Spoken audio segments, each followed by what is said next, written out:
pound property business and what many other people in this country have done too. You just need to have the knowledge to know how to do it, and that's exactly what I'm going to show you how to do. Ready? But I got to write this guy's number down before I forget it. That was a disaster.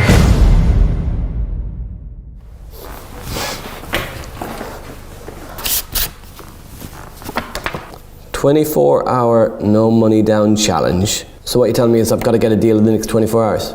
No money down property investing. What is it? It's where you can build a multi-million-pound property business using literally none of your own money. Now that might sound crazy to you, but it's exactly what I've done to build a multi-million-pound property business and what many other people in this country have done too. You just need to have the knowledge to know how to do it, and that's exactly what I'm going to show you how to do. So I just got to get a deal for no money down 24 hours, like a lease option, a rent to rent. Hang on a second. It's 6:30 a.m. in the morning. Yeah. So I don't have 24 hours, because how am I going to get a yes at 2 a.m? That's your problem, Kevin. So agents close at 5:30, so I've got 11 hours plus whatever I can do this evening after the agents close. And the clock started at 6 a.m. this morning, Kevin. I've got to get to my area. I've got about an hour to get there. Should be there before the agents open around 9 o'clock. I mean, I'm the no money down guy. I can do this. I can get a deal done by the end of the day. I'm very confident. One thing before we start, we've got some rules. Okay. No contacts, no gold mine area. So I'm not going to my area, and I'm not allowed to use any money whatsoever. Yep, has to be no money down. If I'm not going to my area, where are we going? So we are going to Norwich. Where the fuck's Norwich?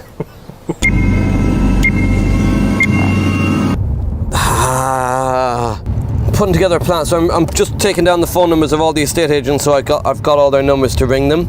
I'm thinking about putting it out on Gumtree, thinking about just going on Spare Room and arranging viewings of some landlords' houses for rooms and then offer them guaranteed rent while I'm there. I'm thinking about putting it out on Facebook. Join requests. I can't join, I've got to wait for somebody to accept me. Oh man, I'm struggling there. Are you buying breakfast? I don't like English sausages. I'm beginning to get a little bit stressed. I don't know the town, I don't know the agents, so I know where to start. We're going to start with agents, but which one? And yeah, it's a bit tougher than I thought it'd be. I've just found a house on Gumtree. My name's Kevin. I've seen the ad for the two-bedroom flat in Tuxwood available for sale. I was wondering if it's still available. Yes, it is, yes. Would it be possible to arrange a viewing? Should we say maybe 12 o'clock? Yeah, that'd be perfect. Get in. He's going to be talking to me forever. I was just join requests. I can't join. I've got to wait for somebody to accept me. Oh man, I'm struggling there. Are you buying breakfast? I don't like English sausages. I'm beginning to get a little bit stressed. I don't know the town, I don't know the agents, so I know where to start. We're going to start with agents, but which one? And yeah, it's a bit tougher than I thought it'd be. I've just found a house on Gumtree. My name's Kevin. I've seen the ad for the two-bedroom flat in Tuxwood available for sale. I was wondering if it's still available. Yes, it is, yes. Would it be possible to arrange a viewing? Should we say maybe 12 o'clock? Yeah, that'd be perfect. Get in. He's going to be talking to me forever. I was just going to say I'll stick it in the sat nav, but let somebody talk if they want to talk. The problem is I don't have a while. I need to do the deal quickly. Sounds like Peter could be somebody. Keith even, I called him Peter. The stress, I called him Peter. It's Keith. It's 9:15, but I've got one viewing in the bag for a private sale house. If I've got any chance of getting a viewing with an agent, I need to book the viewings now. So I think we should do some agents, In person have a chat. Few in person, then ring a few. I'll go in here first. Will I just go then? Yeah? Yeah. Okay, we've got 3 or 4 agents. I'm in. It's Kevin. Nice to meet you. Just having a look really about, well, a couple of things. Yep. One is, do you do corporate lets? So we're not in there because he's got to be a new investor, and if he's got a bunch of cameramen following around, that's just going to give the game away. Anything, 1 or 2 bed apartments, or else a sort of 4-ish bed house would be ideal. but I'd like to try and view stuff today if I could. Right, okay. I would look to see if there is Yeah. anything. Would a similar thing work with them, where we could go in and refurbish it for them? It's definitely worth speaking to them and see if it's something If they're you could, interested in. that would be great, yeah. First agent's done. 2 potential assisted sale deals. She's going to ring me back. An assisted sale is where we can secure a purchase price today. We'd go in and refurbish the property and then sell it on later without ever buying the house. I would call that a positive meeting in the first agents. I've got a viewing at 12 o'clock. Got 10:30 viewing at 12 o'clock. I've got 90 minutes to get another couple of viewings. So I was wondering if you have any landlords that would be open to long-term corporate lets? Kevin's in agent number 2, trying to figure out some deals. Things are sounding surprisingly good. Okay, that looks ideal, to be honest. That is a really nice property actually. 5 potential deals. Yeah. One of them is a 5-bedroom house, $1,250 a month rent. I've just offered $1,100.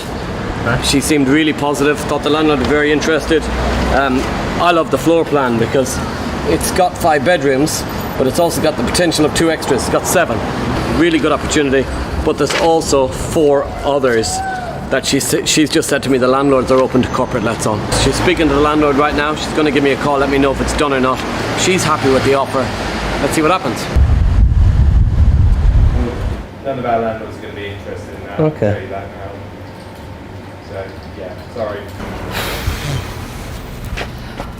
That was a disaster. I explained what we did, and he basically just said none of our landlords would be open to that. But I think he kind of knew at that point that I was blagging it slightly because I didn't know my area well enough. I think he thought he understood rent to rent, but he didn't understand the actual benefits of rent to him or to his landlords, and didn't really want to listen.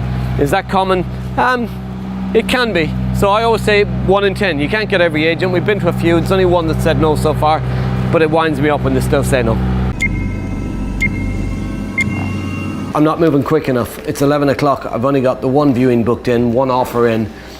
Agents close in 6 hours, so I'm going to go back to just ringing them. I don't have time to walk the streets and speak to them. I need something quite urgently, so would you have anything with the landlords that are looking for a quick sale? Yeah, I can't sort of think of anything we've got. That was a disaster. This man is stressing. Real life, baby. This is how it is. We need to make a move. We've got viewing at 12 o'clock. Gotta go. Oh. This is one. Yeah, I've just seen your advert online. I'm just calling to get a bit more information on how this rent to own works. Basically, looking for people who we're trying to help get on the property ladder. So anyone who really wants to own a home but is currently, say, struggling to get a mortgage or maybe don't have a big enough deposit. So we're a company that helps them get started on the property ladder. Because what you do is you rent the home today but buy it over a period of time. You're looking generally around 3% of the purchase price as a deposit, where banks generally look for 10%. Yes. Okay, so I mean, if we were to find something where 2K would get you in, would that work for you? In the next couple of weeks, yes. In the next couple of weeks, that'd be fine. Okay. Cheers. Okay. Right, so now I've got a pot of 2 to 3 grand that I can put down on a house that I know that I've got in my pocket from a potential tenant buyer. We are in the game. It's a great result, Kevin, but you need to be in a viewing in 5 minutes. Yeah, I know, but I gotta write this guy's number down before I forget it, and then we can run to the car. I know I'm already late. Let's go. Run. I've got 2 to 3 grand.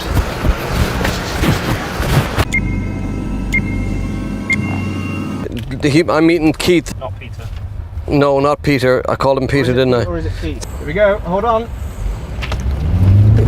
Oh, geez, that's my car. You're driving around on that. We are 4 minutes late to my first viewing of the day, and I've got a rule of thumb: never, ever, ever be late for a viewing. How are you supposed to show somebody that they can rely on you, they can trust you, when you can't even be able to make it on time? I blame the driver. One of the things I do is, I'm actually an investor, but we are not like most investors in terms of we don't have tenants. No. What we have is what we call tenant buyers. 170 you're looking for, they'd pay the 170, they'd pay it in 3 years time, but they'd pay, say, 3 grand up front, 4 grand up front, but there'd be no letting agent fees, no maintenance costs. I think I really want to go another 2 or 3 years right down that road again. No.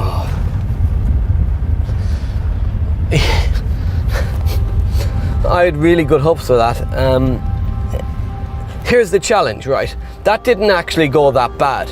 The problem is, he said himself, if we had been here last year, it'd have been a yes. He's gonna ring me in about 2 or 3 months' time saying he's still interested. The problem is, I've got to get a deal today.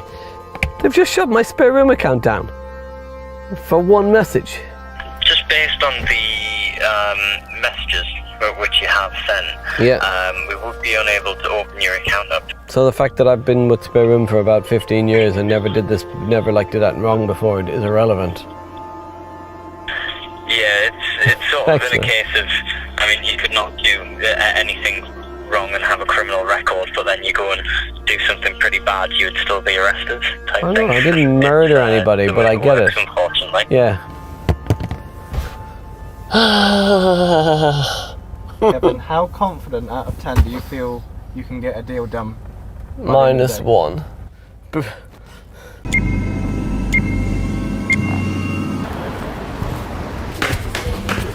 This'll do.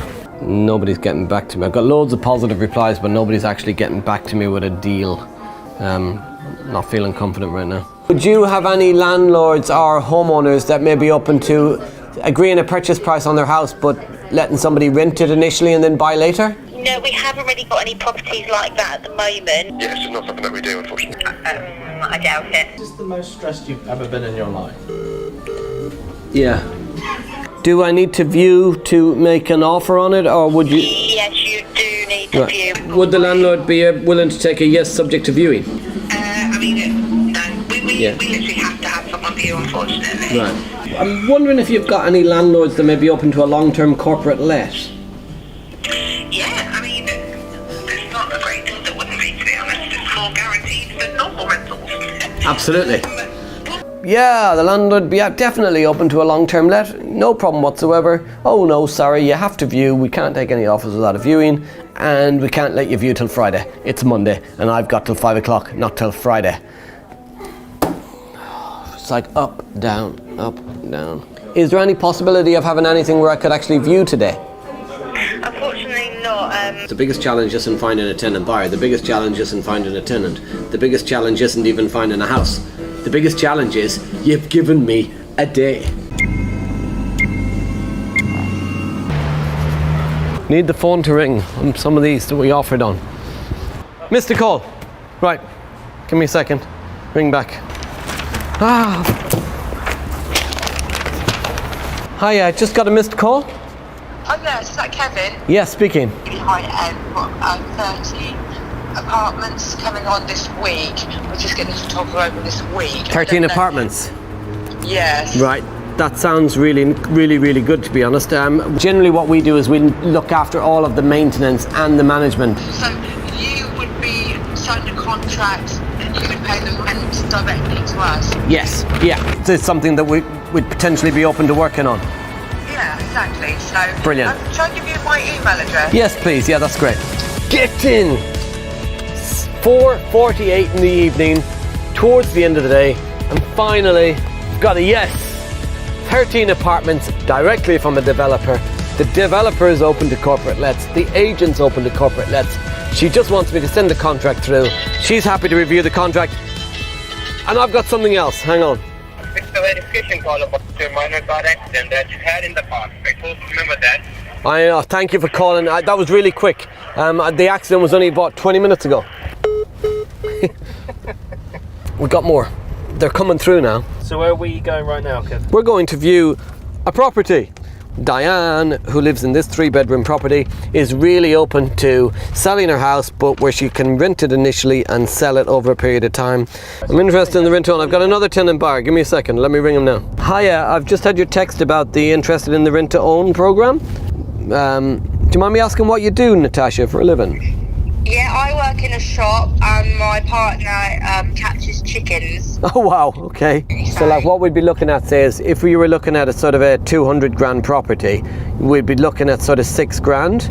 Okay. Is that something that sounds reasonable? Yeah. Thank you very Right. Another person with at least 6 grand ready to go as a tenant buyer. 6 grand's enough. We've got a potential tenant buyer there. That's 3 tenant buyers today, just from one ad. I'm the owner, yeah. You're the owner. Okay, excellent. Right. I've got a viewing now at 5:30, so I could do any time after that, to be honest. Okay, do it 6 o'clock. Sorry, can we do 6:30? Sorry, would that be okay for you? Okay, 6:30. Brilliant. Cheers. Thank you. I've just missed a voicemail again. They're all coming in now. Listen. New message. Hi, a message for President Sam Alex. Give me a call when you get the message. Hi, Alex. I seem to keep missing you. Yeah. The flats I have in mind, it's going to be tricky because we have loads. You got loads. Would he be open, the developer, to a long-term rental then? Yes, 100%. 100%. If they want a 2-year, 3-year lease, 5-year lease, I can do that. Oh, brilliant. That would be awesome. So we could get a 3 to 5 year lease on one of the flats. We could do a purchase later as well. 100%. We've got another deal. There's a deal done. 3 to 5 years secured. Alex, I fucking love you. We have still got another viewing to get another deal. I'm not giving up yet. 2 viewings. Oh, we've got 2 viewings booked in now. I forgot. The calls are coming in so quick. And I'm still waiting for some callbacks from other agents as well. Hey, are you ready, Kevin? Ready. That dog's got a big stick. He does have a big stick. Hi. That's a big stick. We started at 6 o'clock this morning. It is 7:15 in the evening. That's just over 12 hours to secure the deals. One for 13 apartments, one for one property. I'm shattered. I'm done. Boys, let's go home.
off mute.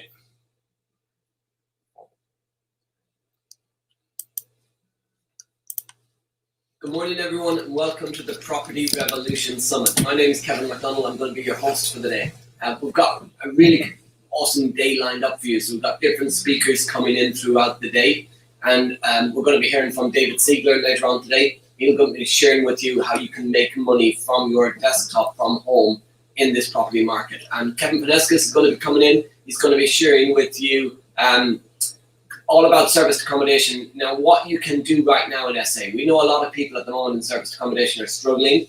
There's some challenges, obviously, with the holidays stopped. Not many people working, hotels shut down, etc. So Kevin's going to be coming in and sharing some helpful tips and advice on if you've got an SA business, what you can do now to protect your business, to make sure that you protect your downside.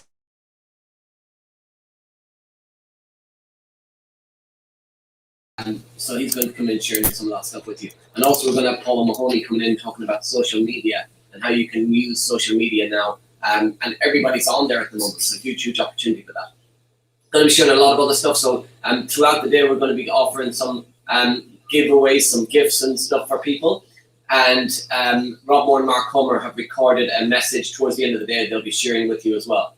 Also, our 90-day plan. So a lot of people I'm speaking to don't have a plan at the moment. One of the messages I'm getting a lot from people, and I'm hearing a lot on social media, and people that are ringing me, is 2020 is ruined. 2020 is over. I can't wait till this year is over. Let's get into 2021. Let's make 2021 the year. Here's the thing. It is only April. It's only April. We're only 4 months into 2020. There's an entire 8 months left. 8 whole months. We're only 3 weeks, just over 3 weeks into the lockdown. Just over 3 weeks. In another 3 weeks, it's been extended by 3 weeks. To be honest, I think it would probably be about 3 months. It'll be around 3 month lockdown. And hopefully, 3 months will be where we'll be at. But in 3 months, if you think about it, that's June. We still have half the year left. Half the year, July, August, September, October, November, December. We still have 6 months of 2020. Huge opportunities, guys. So today's about helping you in your property journey, helping you protect the downside and look for the opportunity. I say a lot, and I've heard a lot, and I've seen a lot, that more millionaires and billionaires are created in a time of a crisis than are ever created in a time of rise. It's easy to do stuff when things are going well, but it's also easy to put your head in the sand when things are going bad.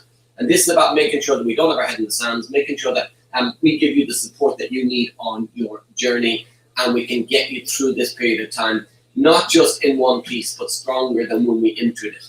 So some of the stuff we're going to be looking at through the day. So I will be giving you away during the day my book, 7 Biggest Mistakes When Starting Out in Property, and how you can avoid them mistakes.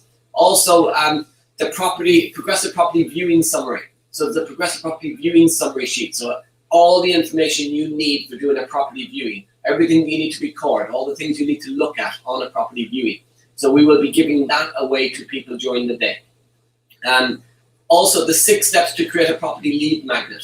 So 6 steps to create property lead magnets document you will be receiving as a gift throughout the day as well.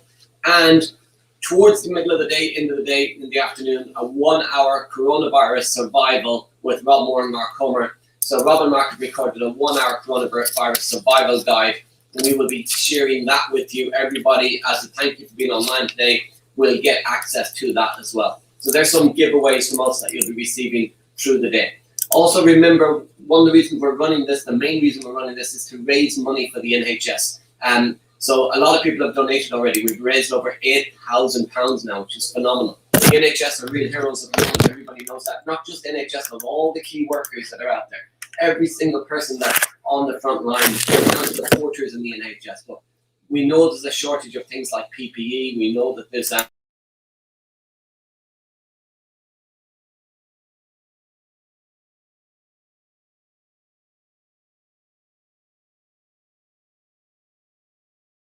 today to use the donation link, donate some money towards the NHS. Our target initially was to get to 10 grand. I reset the target. I want to get to 20 grand. And the Rob Moore Foundation match whatever we raise. So phenomenal opportunity. Let's raise as much money as we can for the NHS today. So how can we help? A lot of people, I said, are struggling in property at the moment. A lot of people have got some challenges, whether it be in your property business or in just general business. And we want to try and help as much as we can. So there's a link here, bit.ly/progressive help. If you have any challenges, any questions, just go to that link, take it down now, take a picture of it, and go to that link at any point in the coming weeks. And any help you need, just drop in a comment. But today, any questions you have today, anything specifically you want us to cover. So we're going to be online until, I think the agenda said 6 o'clock. We're aiming for 6:45 p.m. So we're looking to be online till about 6:45 p.m. So we've got loads of content. We want to give as much value as possible through the day. So if you can set your dinner making time to 7 o'clock, we can stay on with us till 6:45 p.m. And if you go to bit.ly/progressive help, any questions, any concerns you have, any challenges, what I'll also do through in the middle of the day somewhere is we'll do a Q&A session where I'll answer your questions. So questions around property challenges, but also around mindset, beliefs. Somebody I know quite well and I've got a lot of respect for, and he's a phenomenal guy who gives huge value to people. I read a post from him last night, and he posted it last night. I seen it first thing this morning, where he's saying the world's shit, things are shit, what's the point of life, etc. And that's a mindset thing, and he'll get through that. And he's a phenomenal guy. He's doing phenomenal stuff for other people. And sometimes when we're doing phenomenal stuff for other people, we sometimes forget about ourselves. So if you're doing a lot of stuff for a lot of people right now and you're helping a lot of people, make sure you don't forget about yourself. Make sure you're also looking out for yourself. And any help, any support you need. So a lot of this to get through this period of time is about mindset. It's your mindset around how you can continue to do stuff in this period of time. A lot of people think things can't be done. They absolutely can. Letting agents are still open. You can still arrange viewings. You can do virtual viewings. There's loads of opportunities right now. State agents are still open. They might not be doing physical viewings. They're doing virtual. There's a lot of people advertising their houses direct. So a lot of for sale by owner appearing. Loads and loads of people appearing right now, selling their houses themselves for sale by owner. So there's a change in the market. Will we ever go back to the way we were? Who knows? Some things will go back the same. Some things will never be the same.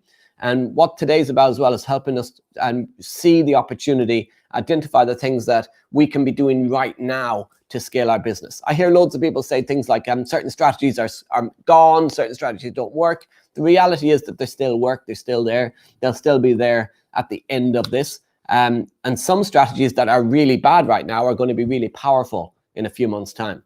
Things change, markets change, the wind changes. But what we have to do is move with the times, move with the opportunity, spot the opportunity, and be at the front, be at the forefront of what's happening. So our team are here to help, guys. bit.ly/progressive help. So what I'd like to start the day with is the simple 5-step system to getting restarted in property. A lot of people have stopped. As soon as this all happened, they just stopped and they said, okay, I can't do anything. I don't know what to do. I'm not doing anything, whichever one of those it might be. I can't, I won't, I don't know what. And what I'd like to do is spend a bit of time talking to you about a little bit about me, first of all, as well. And so some of you have never heard me speak before. Some of you have never met me before, maybe don't know a lot about me. So I share a little bit about me, about my journey, and about what I'm doing right now in property, and also what you should be doing right now in property. Where are the opportunities? So you need a plan, clear and simple. Everybody needs a plan. When I started in property way back in 2003, I didn't have a plan. I had a dream. I didn't have a plan. No idea of exactly what I was going to do when I was going to do it. And what's really, really important, what's really critical is that you've got a clear plan. And then it's making sure that your plan is the right plan and that you're following the plan. Because it's very easy to write a bunch of ideas down on a piece of paper. I know I did this for years. You'd write a load of stuff down on a bit of paper and then you'd never follow it. So you'd have the plan, not implement the plan. And then what you do is create a new plan. You'd write new things, or you'd move them forward in your diary, but you didn't actually do the implementation. And part of the reason why we don't implement is because we're not been held accountable to implement. And everybody listening in right now, I'm pretty sure if you could write in the comments box, yes, if you know stuff that you don't use, just say yes if you do, because we all know stuff we don't use. No, it's not knowledge. People say knowledge is power. Knowledge is power, but it's only used knowledge that's power. Unused knowledge is not. And having a plan is great. Implementing the plan is what gets you results. So our job here at Progressive is to make sure you implement that plan. We can help you later today and during the day on your plan for the next 90 days, your plan for the next 180 days, because we feel you should have two plans. One for the lockdown, the next 90 days, say, and then a second plan for just after the lockdown for the next 90 days. And then you want to have longer term plans as well. But initially it's short term. I always work to 90-day plans. Even before the lockdown, I'm working to 90-day plans. We work to a 90-day plan, and then we've got a long-term vision. But 90-day plan, 90-day plan, 90-day plan. And that's where we're going to be looking at a bit of detail in today to help you with yours. This is where some people are, right? In your comfort zone. Where the magic happens is not in your comfort zone. Now, a lot of people have been made uncomfortable in this period of time. A lot of people who felt they were comfortable in a job have suddenly realized that the jobs are not as safe as they thought they were. And many people already understood that jobs weren't that safe. But your comfort zone keeps you where you are in life. And one of the reasons I got quite successful in property over the last few years was because I had no choice, because I had lost a lot of money, which I'll talk a little bit about during the day, but I'd lost a lot of money in property. And when I started out initially, because I didn't have any knowledge, the right training, etc., and I made a lot of mistakes. And what I did was it put me out of my comfort zone, and it meant that I had to become successful. I had to go all in on property to make it work. But when I got to a point where I had replaced my income, I suddenly became comfortable again.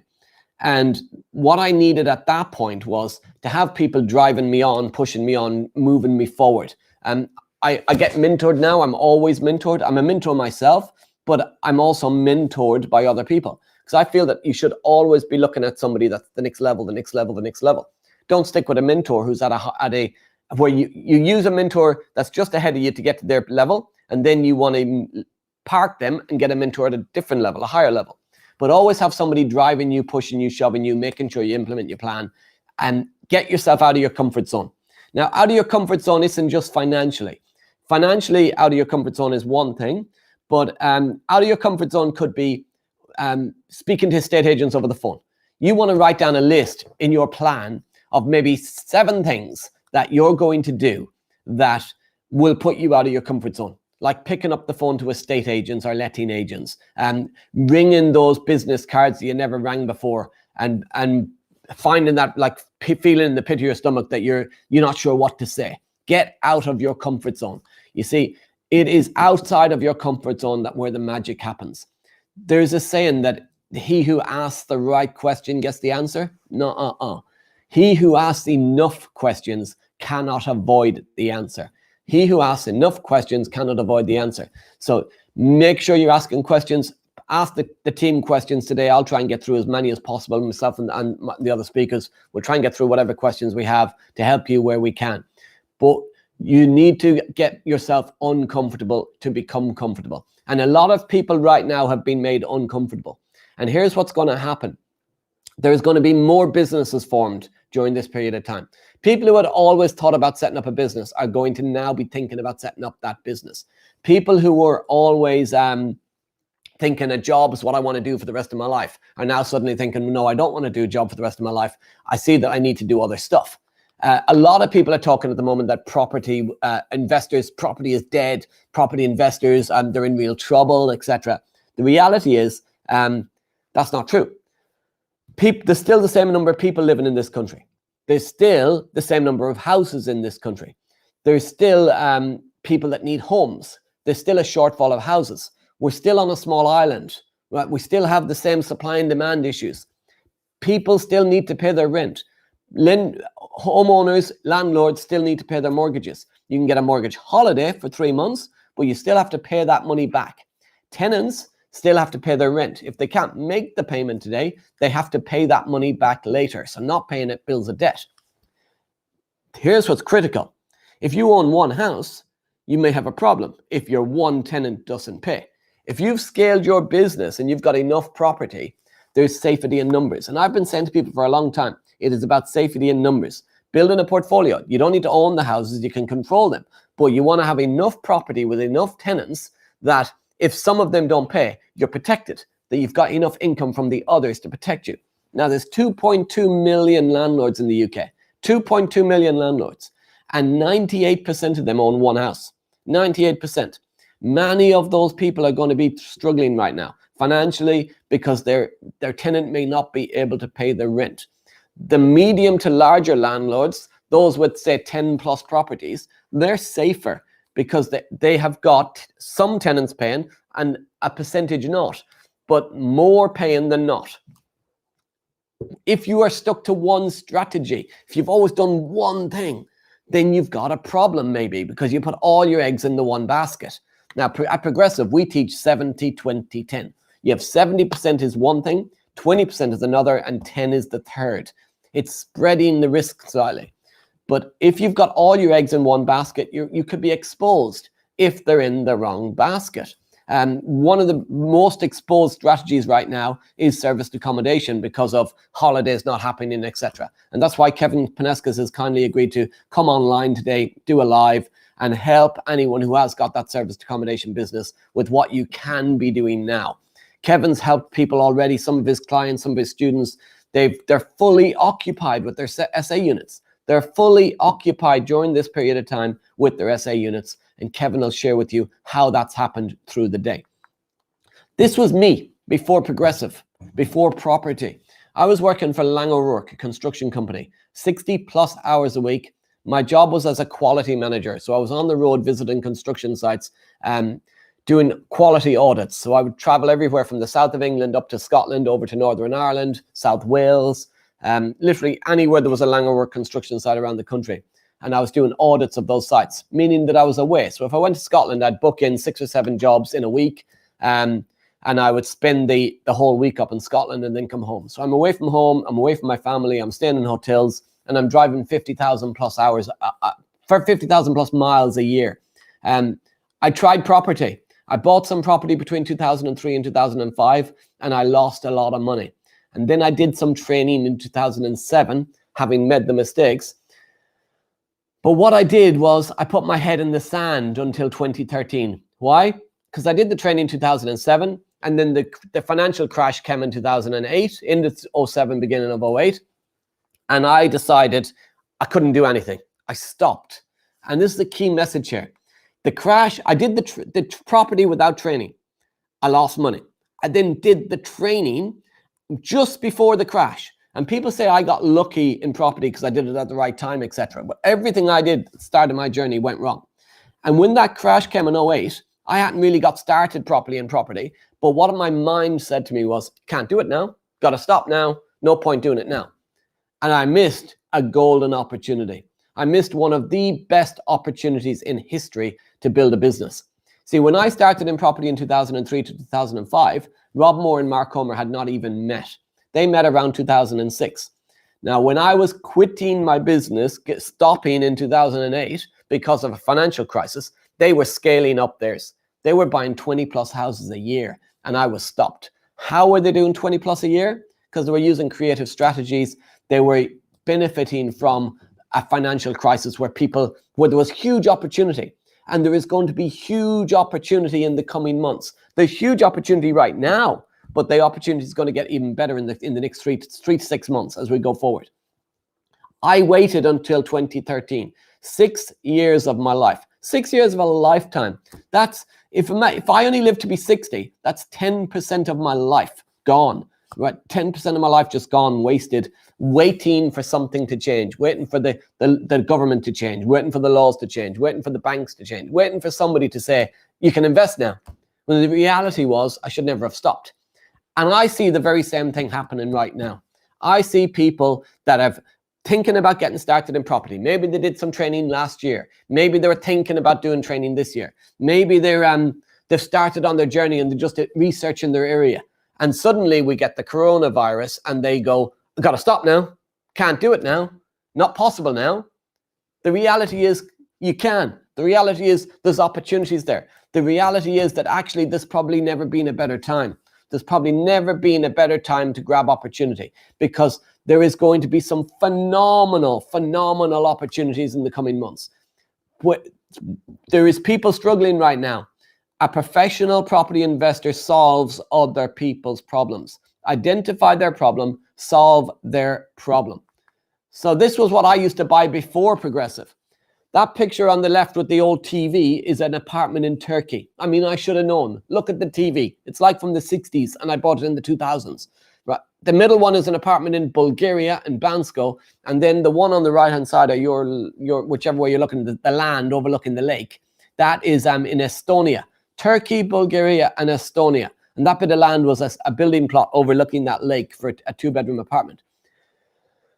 Those 3 investments there, where I paid small deposits off plan. I didn't even have the money, by the way. Didn't even have the money. I just put a small payment down up front for an off-plan apartment. Those investments set me back over 100 grand. Lost me over 100 grand of money I didn't even have.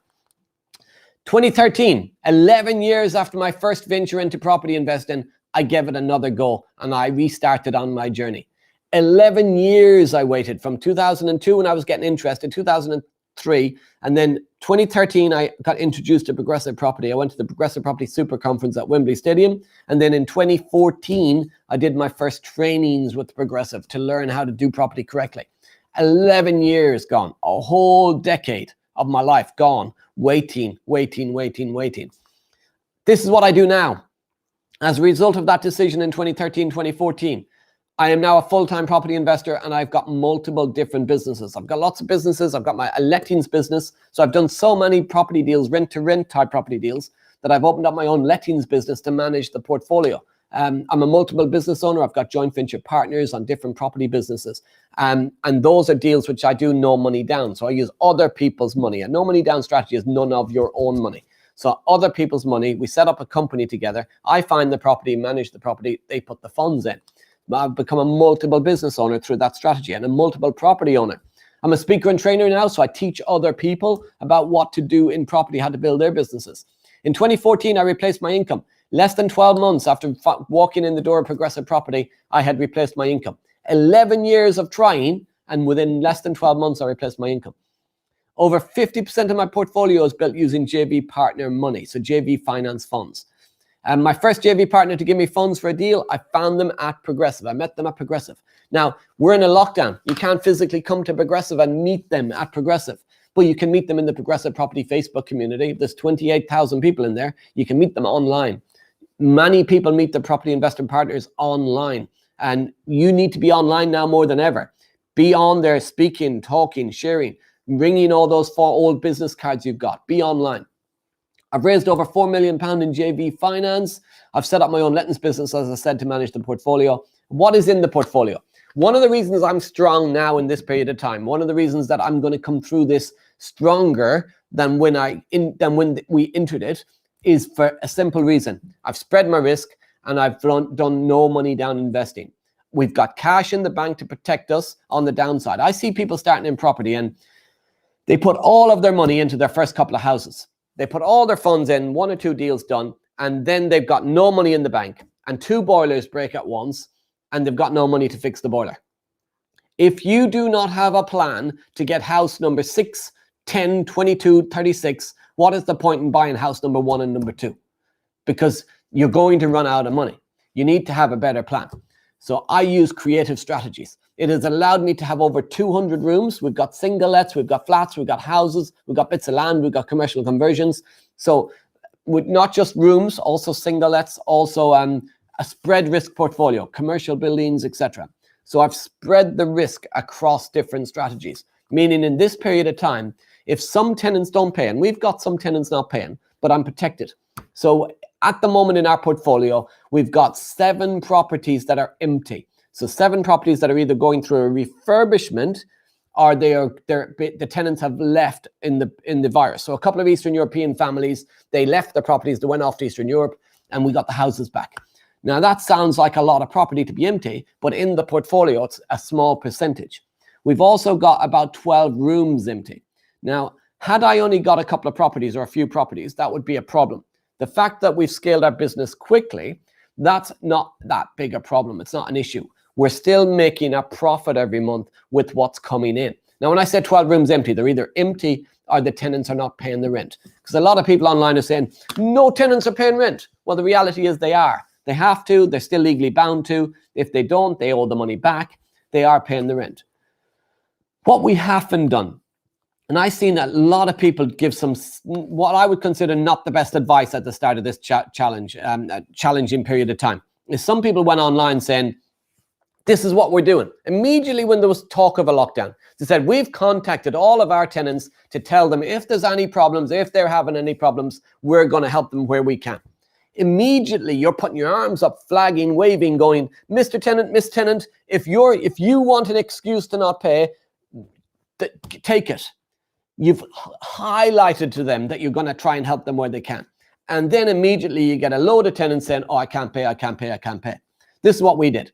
We made the decision in our business to say nothing, to wait for individual tenants to come to us. So business as usual, if they pay, they pay. And wait for any individual tenant to contact us to say that they've got a problem. And then we deal with them individually, depending on what their problem was. So a few tenants contacted us. Some of them had genuine issues. Some of them did not have genuine issues. One tenant specifically said they can't pay the rent and they're not working. There's the virus. They mentioned that we don't have to pay our mortgage, so they shouldn't have to pay their rent. So we've got an email we sent to them highlighting that actually we do have to pay the mortgage. We've got to apply for a mortgage holiday.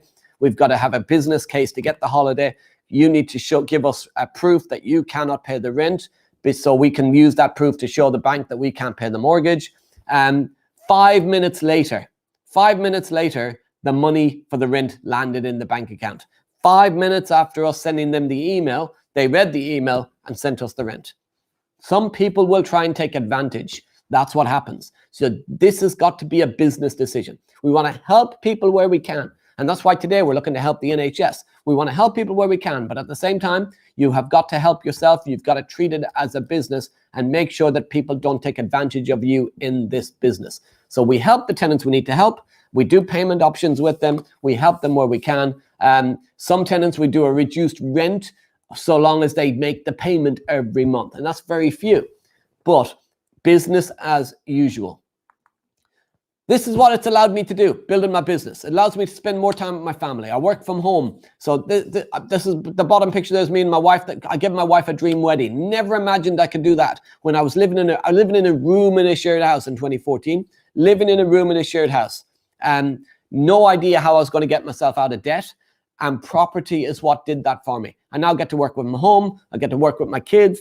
I've got a daughter who's going to be 1 in June, and I've got a son who's turning 3 in May, and I get to spend more time with them. And I know a lot of people listening in right now, if you've been furloughed from your job or if you're spending more time at home, you're realizing what you've missed out on and the time you get to spend with your family.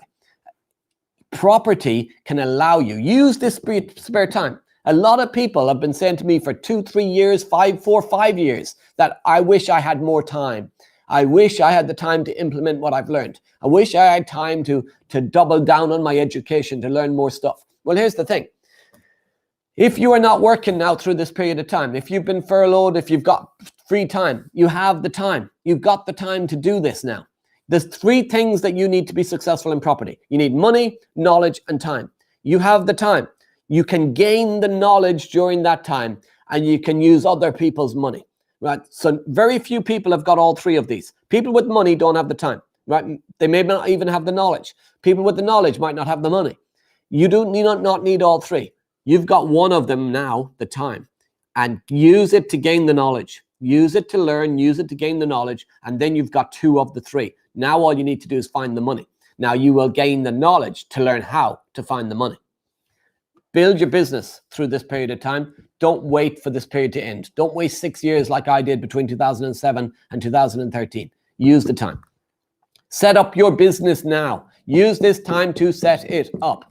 Single lets, is that going to be your strategy? Or is it going to be HMOs? Or is it going to be serviced accommodation? What is your strategy? Lease options. So lease options is not a strategy, it is a tool.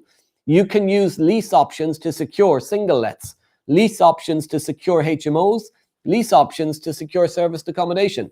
Lease option is a no money down strategy. You can secure a house, control a property for as little as £1, and then buy it over a period of time. And you can run it to make cash flow from it today. You could do rent to rent. Again, it's not a strategy, it is a tool. You can do rent to single let. You can do rent to HMO. You can do rent to serviced accommodation. So the strategy is single let, HMO, serviced accommodation. The tool is lease option or rent to rent. You could flip properties on. You could secure a property, buy it, refurbish it, and flip it. Or you could do what's called an assisted sale. An assisted sale is a tool where you don't buy, refurbish, and flip. And you could do commercial to residential, so commercial conversions. Or you could just take on commercial property. This may be a golden opportunity for commercial property.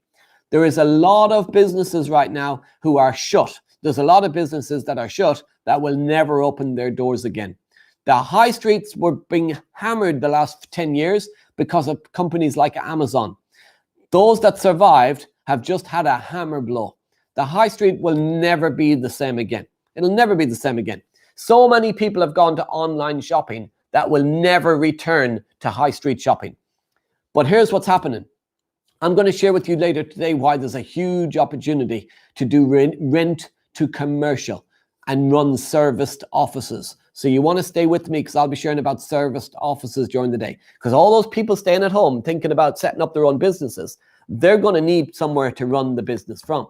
And all of those big companies that have overexposed and maybe had too big a rented office space are going to want to downsize. And we're the niche in the middle to solve both problems. I'll share some of that with you after the first break. Deal packaging. You can do deal packaging right now. This is what's happening. People are buying property for cash. The banks are protecting 85 grand of people's money. 85 grand of people's money. That's what's being protected by a bank. If you've got more than 85 grand sitting in a bank account and that bank goes pop, just like Northern Rock in the last crash, the banks will ensure the government will protect 85,000 pounds of your money. If you've got 285 grand in there, you lose 200 grand. We've seen it happen in Greece. People just lost their money, lost their life savings.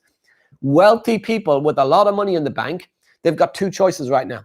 They can put their money into the stock market that has dropped significantly and is as volatile as anything, or they can put their money into property. And there's nothing as safe as bricks and mortar.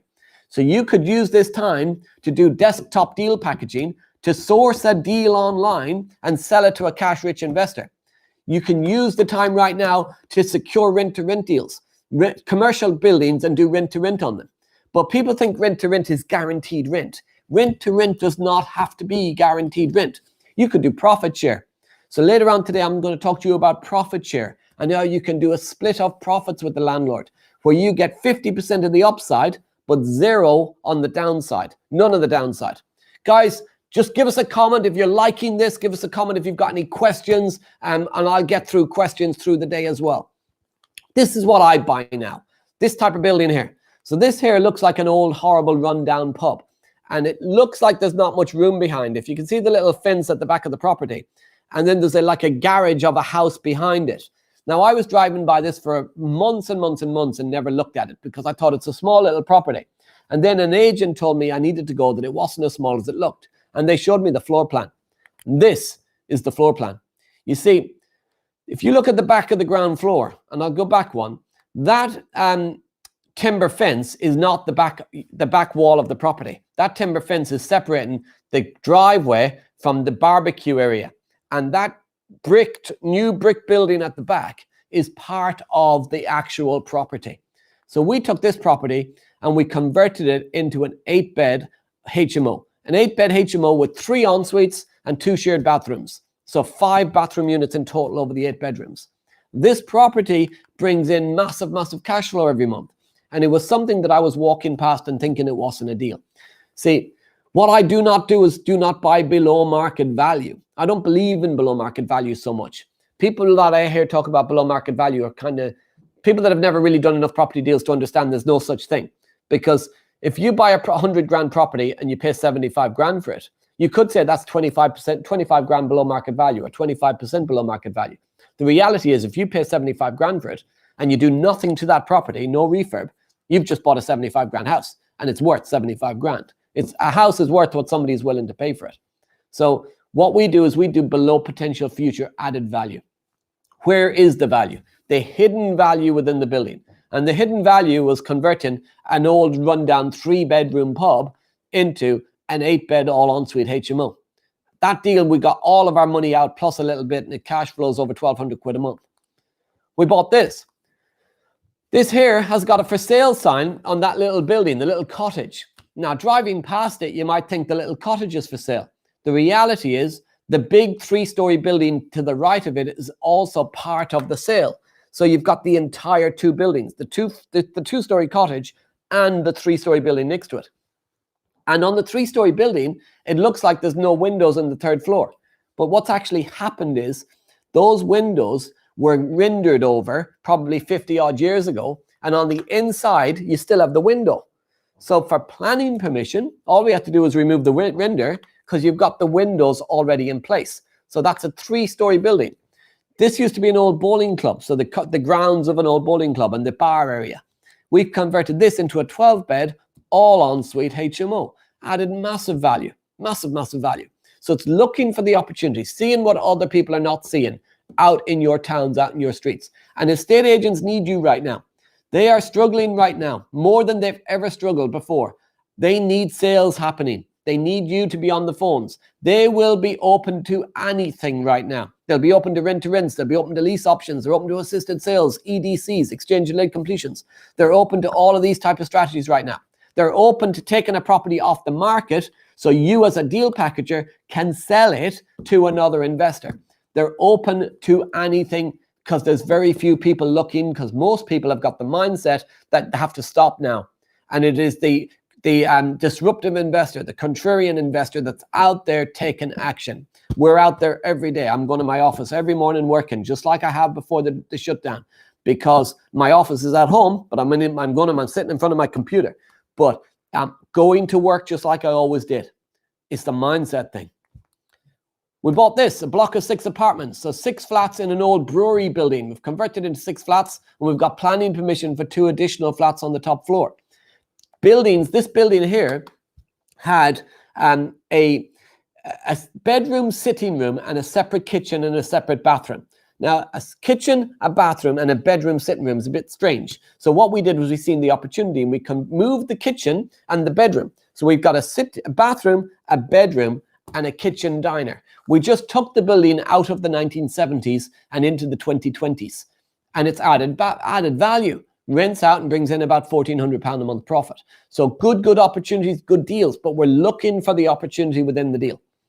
We still buy single lets. So like that one there, number 48, we still buy single let properties. We did that one direct to vendor, and also commercial buildings. So the shop you can see there, Bread and Roses Cafe, that is a horrible looking shop on the high street. Looks very small, looks horrible. The reality is behind it, the length of it is huge. If I show you, look how long that roof is at the back. So this building just goes on and on and on. Now on our high street in our town, I'm up in the north of England, you could pick up pretty much any building on the high street for quite a good price because they're all run down. There's lots of empty buildings. So why did I choose this one specifically? Simply because I looked at the town plan. And on the town plan, they're looking to bring business to the top half of town. They built a new cinema, they built a new bus station, and there's an opportunity to bring new businesses into the top half of town. And if you see that garden store next door with the street sign, what they're doing, that years ago used to be an alleyway. And they're going to open, the town plan said they were going to open up this building, remove that shop, and put an alleyway through it. And this is the picture of the new plan. So that store is what's called the Skittle Alley. You've got number 83. My shop is number 85 with the blank number, and then the next one up, number 87. So the reason I bought that building specifically, the Bread and Roses Cafe, is because the council are going to turn that street into the new vision, that what it looks like there, without me spending any money. 7.6 million pounds of investment into that part of the town. They're going to put a whole new shop front. They're going to render the whole roof to upstairs space. They're going to completely convert that building from what it looks like, a horrible rundown building, into a beautiful new modern shop front. The value of that building, by opening up the alleyway, I cannot get upstairs at the moment because it's a conservation area. There's the front door into our letting agency now. It's now a letting agency, but I cannot get upstairs to the apartments by going in the front door. I applied for a second door, but it got rejected due to conservation. However, with the alleyway opened up, I can access the upstairs now from the side, meaning I've added huge value to the upstairs of the building. Now, I bought this 2.5 years ago. They're only now doing the work. So I had the foresight, the vision to see what would be coming in 2 to 3 years' time. But I planned it before. Don't wait. The point is, don't wait for 6 months. Don't wait for a year to get started in property. You want to be starting now, planning your income creation now during this period of time. When you have deals done, what is your tenant type going to be? Do you want to have properties that you rent out to families? Do you want to use local housing authority, universal credit? Do you want students? Do you want to have professionals? So like professional white collar workers, middle managers, that type of thing. Do you want to do serviced accommodation? Now you might be thinking serviced accommodation, I hear it a lot online. It's dead. Here's the reality. There's probably never been a better time to get into serviced accommodation. Why?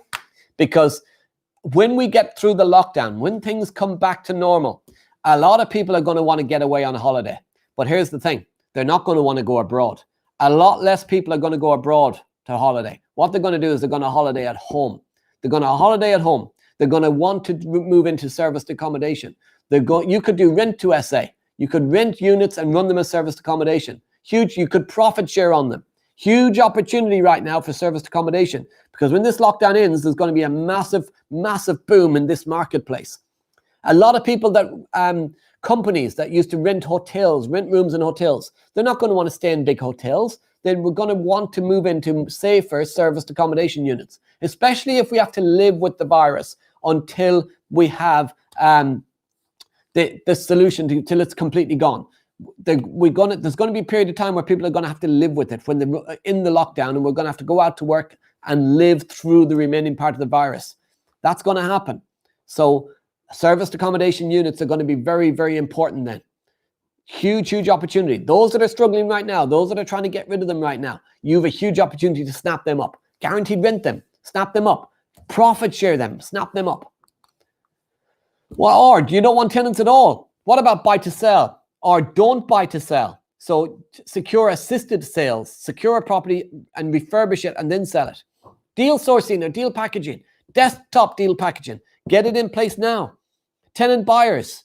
So you can put in, instead of a tenant into a property, you put a tenant buyer into a property. Somebody will rent the property off you for a period of time and then buy it later. So huge, huge opportunities, guys. What's important is you've got a clear plan. You need a clear plan to build your business, and now's the time to have that plan. Start implementing the plan. Your plan will include, do you purchase the property, right? Do you purchase it? And if you do you use the cash? Do you get your cash out of the banking system where it's not protected over 85 grand and put it safely into an asset right now? Or do you take out a mortgage? Now, a lot of people are saying mortgages, you can't get mortgages now. Well, you can. A lot of lenders, right, they left the market a few weeks ago, or they reduced their terms. Now they've come back in again and they've gone back to their normal 75% loan to values. But also what they've said is they will do desktop valuations. They will do valuations from without ever coming out to view the property, without sending a valuer out. Some of them will still send a valuer out so long as it's an empty property. But there is lenders that are doing valuations from their desktop. So they're the traditional methods, or what I would call traditional methods, cash or mortgage. But what about the untraditional? What about joint ventures, using other people's money? Everyone who's going to scale a huge property business should be considering joint ventures. You could use your pension. So I've got my pension in what's called a SAS, a small self-administered scheme, an SSAS, small self-administered scheme. I've control of my pension. I lend 50% of my pension pot to my limited company to buy residential property. Now, a lot of people think that pensions can only be used to buy commercial property. That's not true. You can buy commercial property within the pension, but with a SIP, yes, you can only buy commercial within the pot. In a SAS, you can buy commercial within the pot, or you can buy residential right outside of the pot. You can lend half of your pot to your limited company as a trustee of the pot and buy residential property. And then you can lend the other half to other investors. I lend half my pension pot to my students, to the people that I work with. And it's a win-win. I get to get my pension pot working for me, and they get to get on the property market, they get deals done, and they get a cheaper form of finance than a bridging loan. So huge, huge win-win opportunity. You need to look at maybe converting your pension into a SAS. Now, a lot of people I hear saying all the time, Google, you don't need to learn education. Everything's on Google. You can get the answer to everything you need on Google. Well, and there's one guy in the progressive property community who's really into this Google. I've been in property for 30 years. He posts a lot recently. I've been in property 30 years. I know everything about property. Yet he's always commenting on people who've done my training, talking about deals they've done, saying, oh, how did you do that? How did you do that? Oh, I didn't know you could do that. But I thought you knew everything. You see, what he's done is he's spent 30 years on Google. Well, maybe not 30 on Google, but he spent 20 on Google and 10 on reading books and papers and whatever. But here's the thing. Not everything's on Google. The reality is 50% of the information you get on Google is incorrect. Most of it, bad news sells. You see the news right now. They're repeating and repeating and repeating the bad news. No positivity out there. 50% of what's on Google is probably incorrect. Probably more than 50% because anybody can upload anything into it. So is the answer in Google? Yeah, probably. Is the wrong answer in there? Absolutely. Is the right answer in there? Probably. But here's the problem. You have to know what you're looking for to go find it. And most people don't know what they're looking for. I spent a lot of years using Googles and books to try and learn about property. I didn't get there because you don't get your answer quick enough and from the right person. Accountability, support, mentorship, that's how I built my business because I was asking the questions from the people who'd walked the road before me. Hopefully, just in that alone, just on pensions, you've learned something that you could do to build your property business. A lot of people think they don't have money and it's sitting in the pension pot making them nothing. It's been hammered by the crash with the stock markets right now. People are comfortable having their pension in the stock market, no idea what it's invested into, yet you could take control of it and put it into property. I know what I would do. I know what I have done. I've took control of it and put it into property. You could do lease options. That is not a traditional method of buying property. Lease options is controlling property. You can control somebody else's house today, control their debt today, and buy that property over a period of time. A lease option, you basically buy the debt, not the house, and then you pay that debt down and end up buying the house later. Agree the price today, buy over a period of time. Just like a lease option on a car. You take a car, you pay a small amount of money to get the keys, you pay a bit every month to keep the keys, and you pay a down payment, balloon payment at the end. Very same principle, but with a house. Or rent to rent. Rent to rent is a phenomenal strategy. And a lot of people out there are saying, oh, rent to rent's dead. All those people that took on control of other people's houses, how stupid were they? Rent to rent's dead, rent to rent's dead. That's just a load of crap. It's a load of crap. Rent to rent's not dead. If you bought a house, right? If you bought a house and you put tenants into it and those tenants don't pay the rent, you've got just the same problem as if you rented a house and the tenants don't pay the rent. Yes, you can put a mortgage holiday for 3 months. You still got to pay the money back. With rent to rent, you could have a rental holiday for 3 months and still agree it with a landlord and still pay the money back. So the landlord takes a mortgage holiday, you take a rent holiday, and you both have to pay the money back. Same problem. You're just coming up with the solution. Too many people look at the problem and don't look for the solution. But actually, most tenants are paying their rent because they know that they still owe it. So if you've got tenants in your rent to rent and they don't pay the rent this month, they still owe you that money. They still have to pay it to you. So I don't see where the issue is. It's people that have never done it talking about these issues. What we've done, if you own a house, your mortgage company, they're going to make you want to pay that money back. You've got it. You can't sell the house. You need to continue to make your payments. You might take the mortgage holiday. You rent a house. You've got break clauses to get you out of the contract. You've probably only put 4 or 5 grand in the first place, and you've already made that money back. So you got zero vested money, zero of your life savings in there. The risks are depleted. There's no risk. But on owning, you've got the debt. You've got the ownership of the debt. With rent to rent, you've just got the control. whatever the marketplace is. It's a phenomenal, phenomenal strategy. Warren Buffett. Warren Buffett once said, invest in as much of yourself as you can. You are your own biggest asset by far. I spent years working in a construction company and not investing in myself, but I had that company invest in me. And it was, they invested in me, and I thought at the time that they were investing in me to make me better. I'm going to come back to that. Make me better at my job? Not so sure. Make me more intelligent? Not so sure. But invest in yourself. Build relationships. Team. Who's in your team? Who have you got around you to support you? Who's your power team? Who's your mentor? Who is giving you the advice you need? Who are the local people that can help you find the deals? Who's your power team? Which agents are you working with? What vendors can you get deals off? Have you got JV partners? Have you got a list of potential JV partners? People that you can target, people that you can start to work on to be maybe your JV partners. Have you got business partners? Are your business partners aligned to your vision? Are your business partners holding you up now or dragging you down? Because you really see the type of business partner you have in a period like this. Are they pulling you down, bringing negativity to the partnership, or are they driving you forward and bringing positivity? What type of business partner have you? Have you got a mentor? The mentor needs to be bringing positivity. Your mentor needs to know the answer. I see a lot of people that are so-called mentors, and they're on social media panicking. They're on social media right now panicking, saying, oh, they've got problems, they don't know what to do, they don't know what strategy to do, should they change this, should they change that? They're meant to be your mentor, right? You need mentors who are clear, very clear on what to do, very clear on what you should do, because you need people who have been through the process before, not somebody who started a couple of years ago that have never faced a challenge. You see, those mentors that started 2 or 3 years ago, this is their first ever real business challenge. Rob Moore, Mark Homer, they lived through the last recession. I've lived through the last recession. Kevin Paneskis, he lived through the last recession. Paula Mahoney, who'll be on today, lived through the last recession. Ann Holton, she was investing through the last recession. All of these people. David Siegler, he's invested through the last 2 or 3 recessions. All of these people have been there before. They've done it, they've seen it, and they know how to react and how to take you forward on your journey. Make sure you're aligning yourself to people who are able to give you the right answer in the right way at the right time. Not somebody who's panicking and unsure what to do themselves right now. Surround yourself with people smarter than you. Now, people smarter than you. Why have I chosen him? Because in X Factor, he does not sing.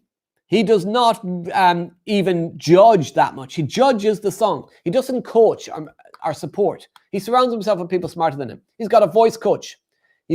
So when the singer comes out sometimes on a Saturday night and they're talking or singing, he'll say, the voice coach told me you had problems with your voice. Somebody told me that you had a cold this week. Somebody told me you struggled with your dancing, whatever it may be. He's got all of these individual coaches.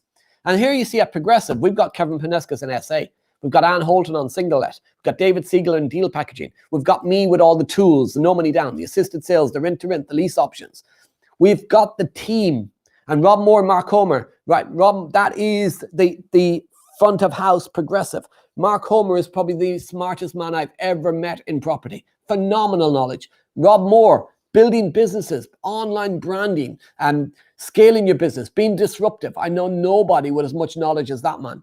Phenomenal team. And it's about having the right team to get you the result, to get you to the top of your journey, to get you to the front of the queue, to get you first. Your network is your net worth. So Joe Vellante and Jay Dillon on this picture here. Joe Vellante was a winner of The Apprentice. These are the people I surround myself. That's with Ann Holton, who I just mentioned. She's the queen of Singlet in the UK. Ray McLennan, Angels Den, Property Angels Den, raising money. Phenomenal, phenomenal guy. Glenn Delve. Glenn Delve came through Progressive trainings around the same time as me. He's got over £65 million in deals in his pipeline and commercial conversions. Rob Moore, Mark Homer, as I said. Jamie York and David Siegler. Phenomenal, phenomenal guys, big businesses. I surround myself today with different types of people than I surrounded myself with from 2003 to 2013. From 2003 to 13, I surrounded myself with people who said, you don't need to do that. You don't have to do that. Why would you want to do that? You can't do that. It's too difficult. If it was that easy, everybody would do it.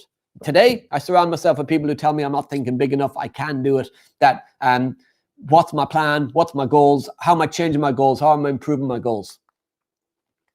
Training. Why?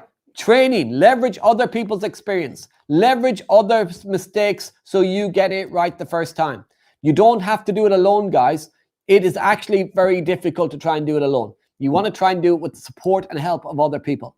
I did formal education. Now, I said to you, my company invested in my education for years. Yeah, they did. And I thought they were investing in me. Now, that's me with hair working for Lang O'Rourke.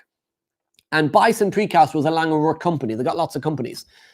I did a project. So I have a 6 Sigma green belt, and I did a define, measure, improve, analyze, and control. So a 6 Sigma project on improving one of their production lines. Now, my project made the company a couple of £1 million. And I got that certificate, a handshake from my boss, and a pay rise of 92 quid a month. Okay? Middle management doing courses for the company. You see, what I was doing was I was spending a lot of time, and I see a lot of people do this. They're more than happy to go on a training course with their company, where their company pays for the training. And they think it's because their company are trying to make them better at their job, but they're not. The reality is your company is spending money on your education to make you better at making them money. They're investing in you to make you better at making them money. And that's what I was doing here. But I never invested in myself. Formal education, self-education. I came to Progressive. That's me. I shaved the hair off. That's me. It's a choice. Now, look at the guys around that table. They don't look very happy there in that picture. This hopefully is more exciting than that was. But on a serious note, right? Learning from the best at making money in property. All I did in 2014 was I learned from the best at making money from property. Progressive Property are the biggest property education company in the UK. They have trained the competition. They have trained the parents of some of the competition. Anyone out there who does trainings, there's lots of people who do other training courses. Most of them, when you look, were trained by Progressive. They're former Progressive students. Progressive don't just teach you. They teach the teachers. They made me who I am today. I built my business and now I give back. But I learned it sitting in the seats at Progressive Property. I learned it being online like you are now, learning from the people who walked the road before me. I've been the student. That's me getting a certificate from Rob Moore. I'm not always in a stripy shirt. Sometimes I wore stripy t-shirts, going the wrong direction. But I learned from Rob Moore. I've got certificates to teach me to be a property investor. Jim Rohn once said, formal education will make you a living. Self-education will make you a fortune. I did that project to get a £92 a week, a £92 a month pay rise. 92 quid a month pay rise before tax, by the way. 92 quid a month pay rise. If I want a pay rise today, I just take on another rent-to-rent property and it'll make me 500 quid a month, not 92. Just take on another property or another property. Why? Because I got self-education. Formal education keeps you in a job, just over broke. Self-education makes you a fortune. And right now, the people in formal education from the jobs, a lot of you are wondering and worrying and panicking because those jobs have put you on furlough. Those jobs have left you without a job. A lot of companies have gone and they might never return. This is your time to get self-educated. This is your time to double down on your education, to not waste the opportunity, to learn how to be self-educated and build your business. I invest in myself every single year. I treat myself like Lang O'Rourke used to treat me. I invest in myself. I put back into myself because every time I do, it makes me more money. How can you get the same results? You need accelerated immersion, guys. What are you waiting for? Don't wait until 2021. We're not even 4 months into 2020 yet. There's a whole year ahead of us. There's people listening to this right now that will be financially free at the end of this year. And there'll be others who are sitting there waiting for 2021. Don't wait for 2021, guys. Let's get started now. Comment in the comment box if we're ready to make 2020 our year. Let's make the second half of 2020 our year. Let's get the plan in place today. Let's put the plan in place. Let's get us moving. Next 90 days, let's get ready. Let's be at the forefront of the queue to get us through this. accelerated immersion. You've got the time, you've got the opportunity, you've got the opportunity now, guys, to educate yourself, to learn. Don't waste the opportunity, grab the opportunity, use that time, immerse yourself in it. And I'm going to leave you with this for the first section. We'll take a break. Zig Ziglar once said, you don't have to be great to start, guys, but you do have to start to be great. I was not great when I started. I wasted my first 11 years trying and failing in property. But the only thing I did right in my first 11 years was that I kept going. Whatever mistakes you've made in the past are irrelevant. It's done. Don't look back. Look forward to the future, right? Look forward. Think about the now and the future. 4 years I went from living in a room in a shared house to moving to my dream home. Just took 4 years. 12 months to replace my income. I didn't become a millionaire in 12 months. I'm a millionaire today. I didn't become it in 12 months. In the first 12 months, I replaced my income. $3,000 a month. That's all I needed. I was earning $27.50 a month. I got to $3,000 a month. Don't chase the millions, guys. Chase financial freedom. Chase replacing your income initially. And trust me, it's not that difficult to replace your income when you focus on that. If you want to get to $3,000 a month, that could be 3 rent-to-rents, bringing in £1,000 a month each. It's just 3 deals now. Maybe it's 500 quid a month a deal. So now you need 6 of them, but it's just 6 deals now. So what we're going to do, guys, we're going to take a break for about 5 minutes. Donations, we would love you to donate to the NHS. They're the true heroes. So bit.ly/NHS Progressive if you want to leave a donation during the break. I'll see you back here in 5 minutes. Hopefully you enjoyed the intro. Hopefully you enjoyed the morning. We've got more to come. I'll see you back in 11:05. So 3 minutes, really. Back here 11:05 in about 3 minutes. Speak then. Quick break.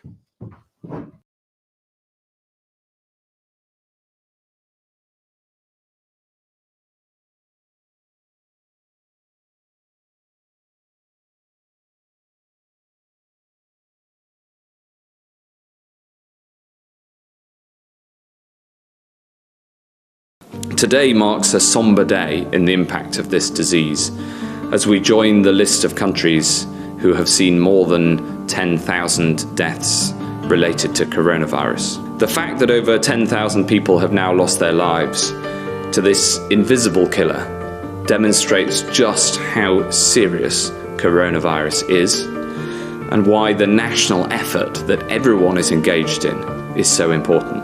Because in hospitals across the country, NHS staff are battling day and night to keep desperately sick people breathing. And they need you. Hi, Mark Homer here from Progressive.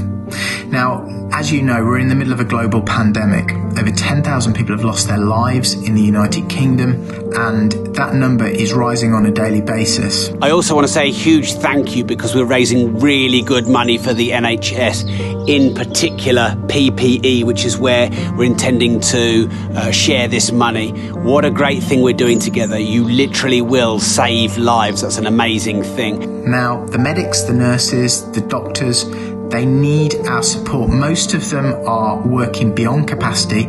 The NHS needs our help in order to support them.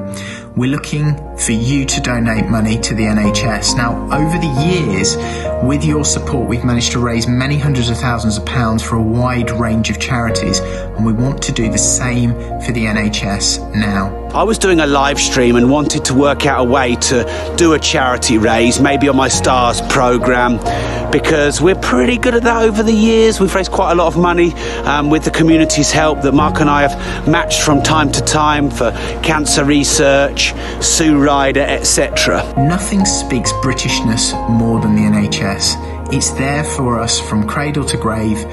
It's there for us in our darkest hour, and it deserves our support. So this is really a great opportunity. So what we're going to do is we're going to match to a certain level the donations that you make. I only say to a certain level because did you see that chap? He was like 90 odd years old and he raised 4 million for the NHS. I haven't got 4 million in my foundation, but as much as we can match, we will match. Since the NHS and its staff have given so much to us and have become so overburdened with this current crisis, we feel it's only our duty to pull together and to help them in their hour of need. We're truly lucky to have such a phenomenal healthcare system that most countries around the world, they don't have the access to the medicine and to the doctors and to the medics, and certainly not free at the point of delivery. So help us support the NHS and to battle away and send COVID-19 packing by donating to the NHS. So anything more that you can donate and you can give, that would be fantastic. Our initial target was 10 grand. We upped that to 20. We'd really love to make 20 together. You're doing an amazing thing. Thank you very much. The NHS is there for all of us in this country. And I know our amazing NHS staff. One of the things that makes me proud of this country is that it doesn't matter who you are, the NHS is always there to care for you.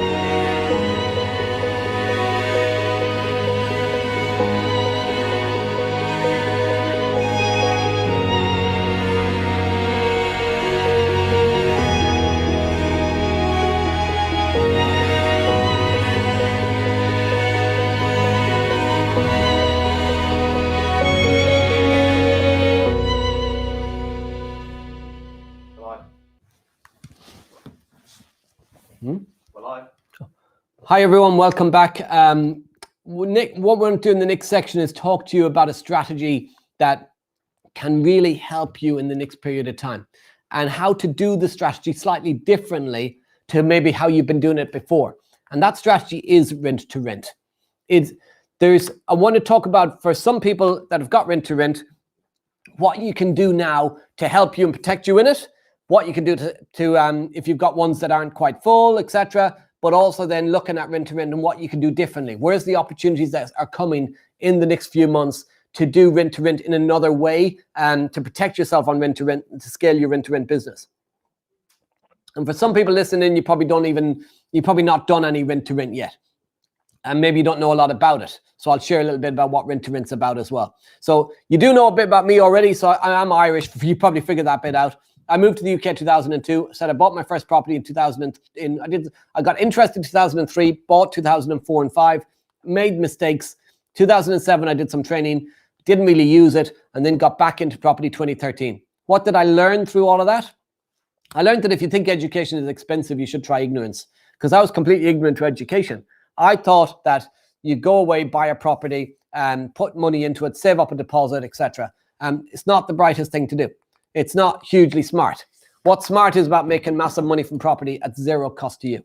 Really? So this is what I did when I started. I thought, save up a deposit, buy a house. Save up a deposit, buy a house. Save up a deposit, buy a house. And I see so many people making this mistake. They take their life savings.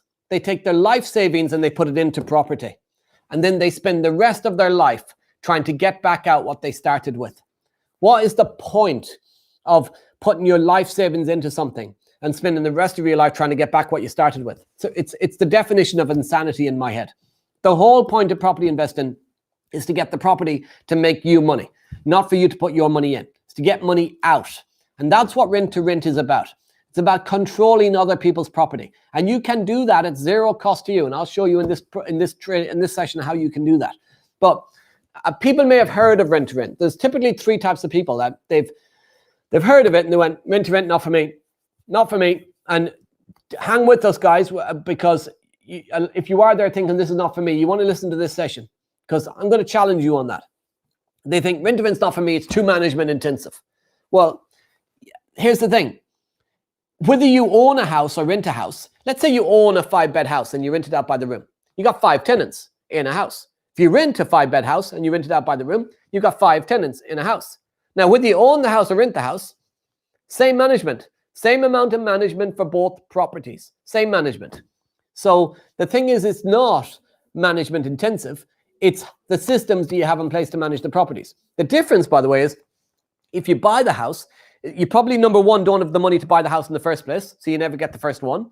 And number two is if you did buy the house, you've tied up 5 years worth of money to get you before you can get your money back out. While with rent to rent, we always aim to get our money that we put into a deal back out in the first 6 months. And I'll show you how in the training.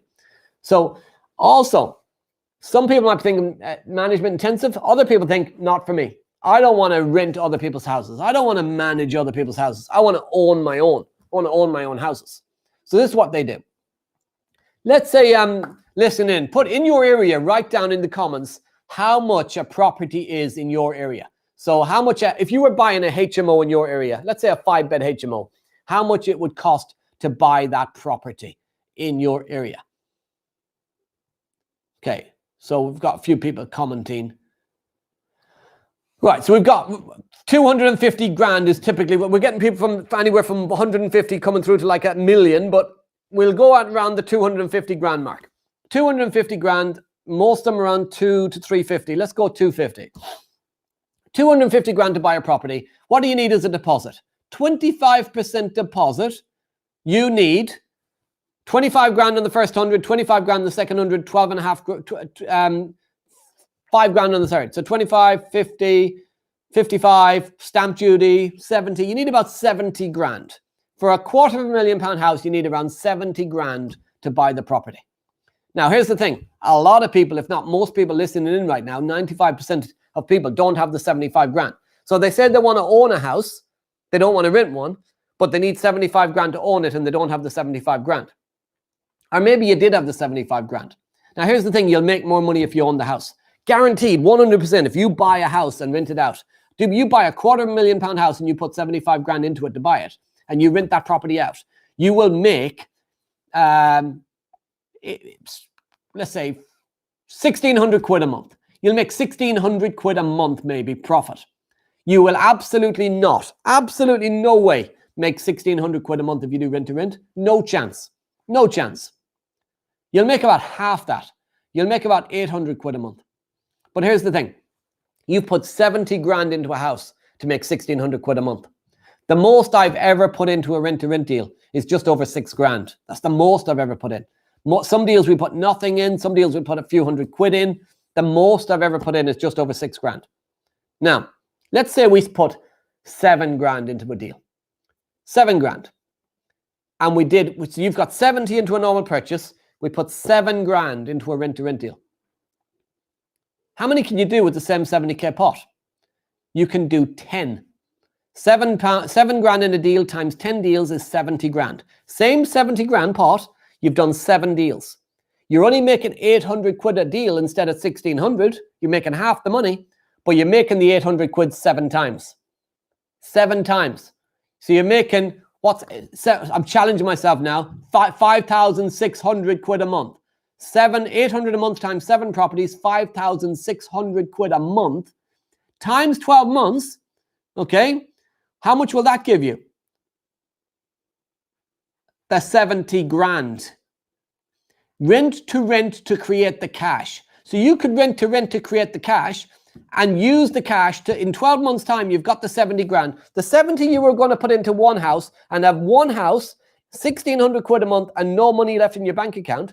You could take the same 70 grand, put it into 10 different rent-to-rents at 7 grand each, with £800 a month profit, 5.5 grand a month profit, and in 12 months' time have the 70 grand back that you'd invested so you can buy the thing that you were going to buy in the first place that you didn't have the money to buy. What I'm trying to get to here is that rent-to-rent is not a strategy to get you out of your job. It's not a strategy to replace your income. It is a strategy to create cash. See, there's only 3 ways that you can create money to buy property. You can exchange your time for money in a job, saving up a deposit to buy a house. Or you can joint venture with other people, so use their money and do a 50-50 on a deal. Or you can do rent-to-rent. Rent-to-rent to create the cash. The reason we do rent-to-rent is not to replace an income. The reason I do rent-to-rent is to create deposit pots. I use rent-to-rent to create deposit pots to buy houses. We use the cash flow to buy property. If you want to scale your property business, you need cash. It does not have to be money that you earn in a job. Make massive money from property without having to exchange your time in a job. You make it from controlling other people's houses. You can profit share with other people on their houses. You can guarantee the rent. You can manage. There's lots of things you can do. But who's skeptical? I know some of you listening in are going to still be skeptical, thinking too good to be true. Well, here's the thing. I could argue with you and talk to you about it and give you loads of examples forever. I picked one specific one out. This is the text message from the seller of a house. Mom and dad are really interested about what we discussed, which is a rent-to-rent deal. Are you free on Tuesday to talk a little bit more about it and answer a couple of questions? Speak soon. Enjoy your journey to Ireland. Not busy managing houses. I'm in Ireland on holiday. I said, I can't do Tuesday. I'm still in Ireland. I can do Wednesday. She replied after the meeting. We went to see the house. After the meeting, she replied again, saying, thank you. Between me and you, me and Mum wants to work with you. But Mick, so Mick's the dad, Mick wants to sell. So he's the one to work on. Don't let him know I gave you a heads up. So the daughter is telling me that her dad is the one that I need to work on in the deal. Who do I work on? Dad. Okay. So I've already sent her the contract. The contract is generic and anything you want changing can be changed. So there's a message back to her. So you can amend it, whatever you want. It is people. Property is a people business. It's not about anything other than their situation. You cannot get somebody who doesn't want to give you their house to give you their property. There needs to be a motivation, there needs to be a reason. And what I aim on is finding out what that is. What's their pain point? What's the thing that they need? In this scenario here, so the seller, Sarah, she was moving to the Lake District. So she's bought a bed and breakfast in the Lake District. She's opened up a bed and breakfast, and her parents live in Nottinghamshire. And her parents are retired, and they were going to sell their house in Nottinghamshire, move to the Lake District to help their daughter, their only daughter, help her run the bed and breakfast. And then 5 or 6 years' time, they're going to, when they get back in 5 or 6 years' time, they wanted to stay there 5 or 6 years, then come back to Nottinghamshire and buy another house. Could we get some aircon, guys? Sorry, they're 3, 4 in another room over there. So 3, 4, 5 years' time, they're thinking about moving back to Nottinghamshire to buy another property. But what they wanted to do was not live in the same house that they're in at the moment, because they wanted to move to a smaller house, move to a bungalow. Been retired, want to move into a bungalow. So they've got the property in Nottinghamshire, sell it, go to the Lake District, come back, buy a bungalow. Sounds like a good plan. So I said to them, what are you doing with the money in the meantime? And he said, I'm going to leave it in the bank. They wanted to keep it somewhere safe. So then I explained to them that if he sells the house today, in 5 or 6 years' time, house prices could be gone down. And if they've gone down, he's going to win massively because he'll get a cheaper house. But they could also go up. And if they've gone up, he's going to lose massively because they won't be able to get back into the market with the money they've got in the bank. And with inflation, if they leave the money in the bank, inflation is eroding their money. Their money will be worth less every single year over the next 6 years. So when I explained this to him, I said, the best thing for you to do is actually leave your money in the house. And he said, what do you mean? I said, well, if you leave your money in the house and you sell your house in 6 years' time, so if you choose 4 years, 5 years, 6 years, let's say you choose to come back in 6 years' time. If you sell your house in 6 years' time, exit the market and re-enter the market at the same time, buying your bungalow, then whether the market's gone up, down, or stayed the same, your money is protected in the house. Anything else is gambling. And when I explained this to him, he got it. And what we did was we shook hands. We shook hands on a deal. And my dad used to always say to me, a man's handshake is his bond. Well, I want to say something. It's a lot of rubbish. A man's handshake's not his bond. A man's handshake is dangerous in a way, because I know people that have been married, got divorced, people that loved each other fell apart. So why would some total stranger's handshake be enough to do a deal on? It's not. You need a legally binding contract.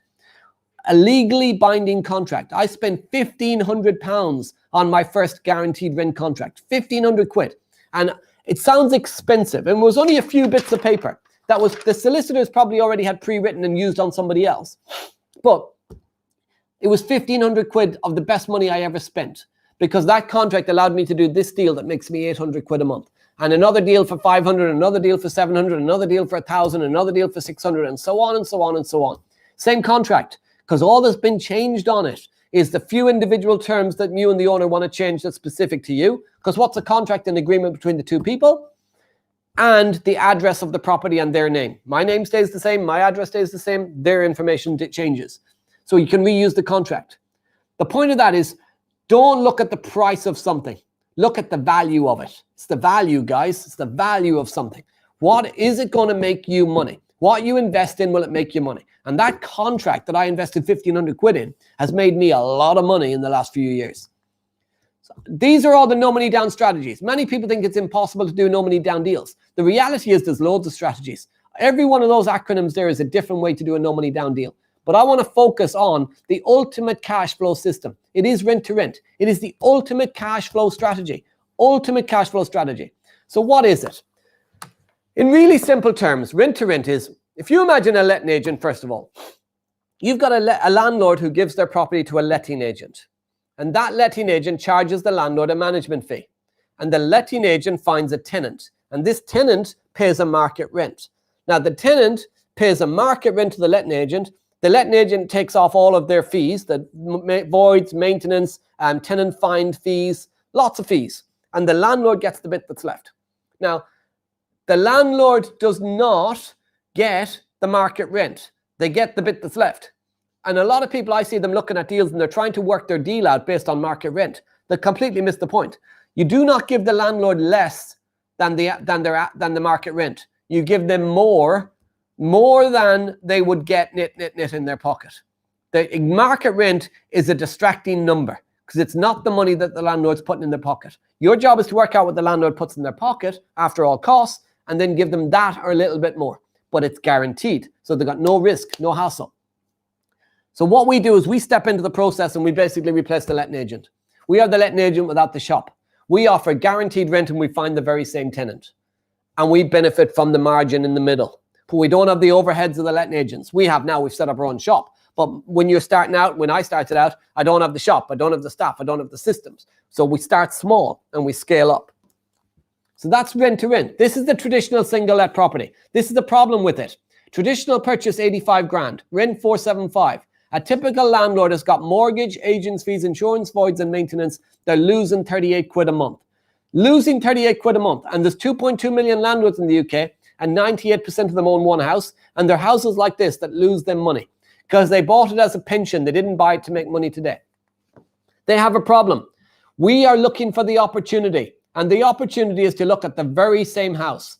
3-bed house, turn the sitting room into a 4th bedroom. You rent each room out for $350 a month. Now, that brings in £1,400 a month income. The landlord gets $450 guaranteed. $450 guaranteed versus $475. Why would they take $450 guaranteed rent? Because in this scenario here, they're losing 38 quid a month. But their mortgage is $354. What we will do is we will guarantee them $450 where they just have to pay $354 mortgage. So they're losing 38 quid there, but by paying them $450 and they only have to pay a $354 mortgage, they're now making 96 quid. So they've gone from losing 38 to making 96.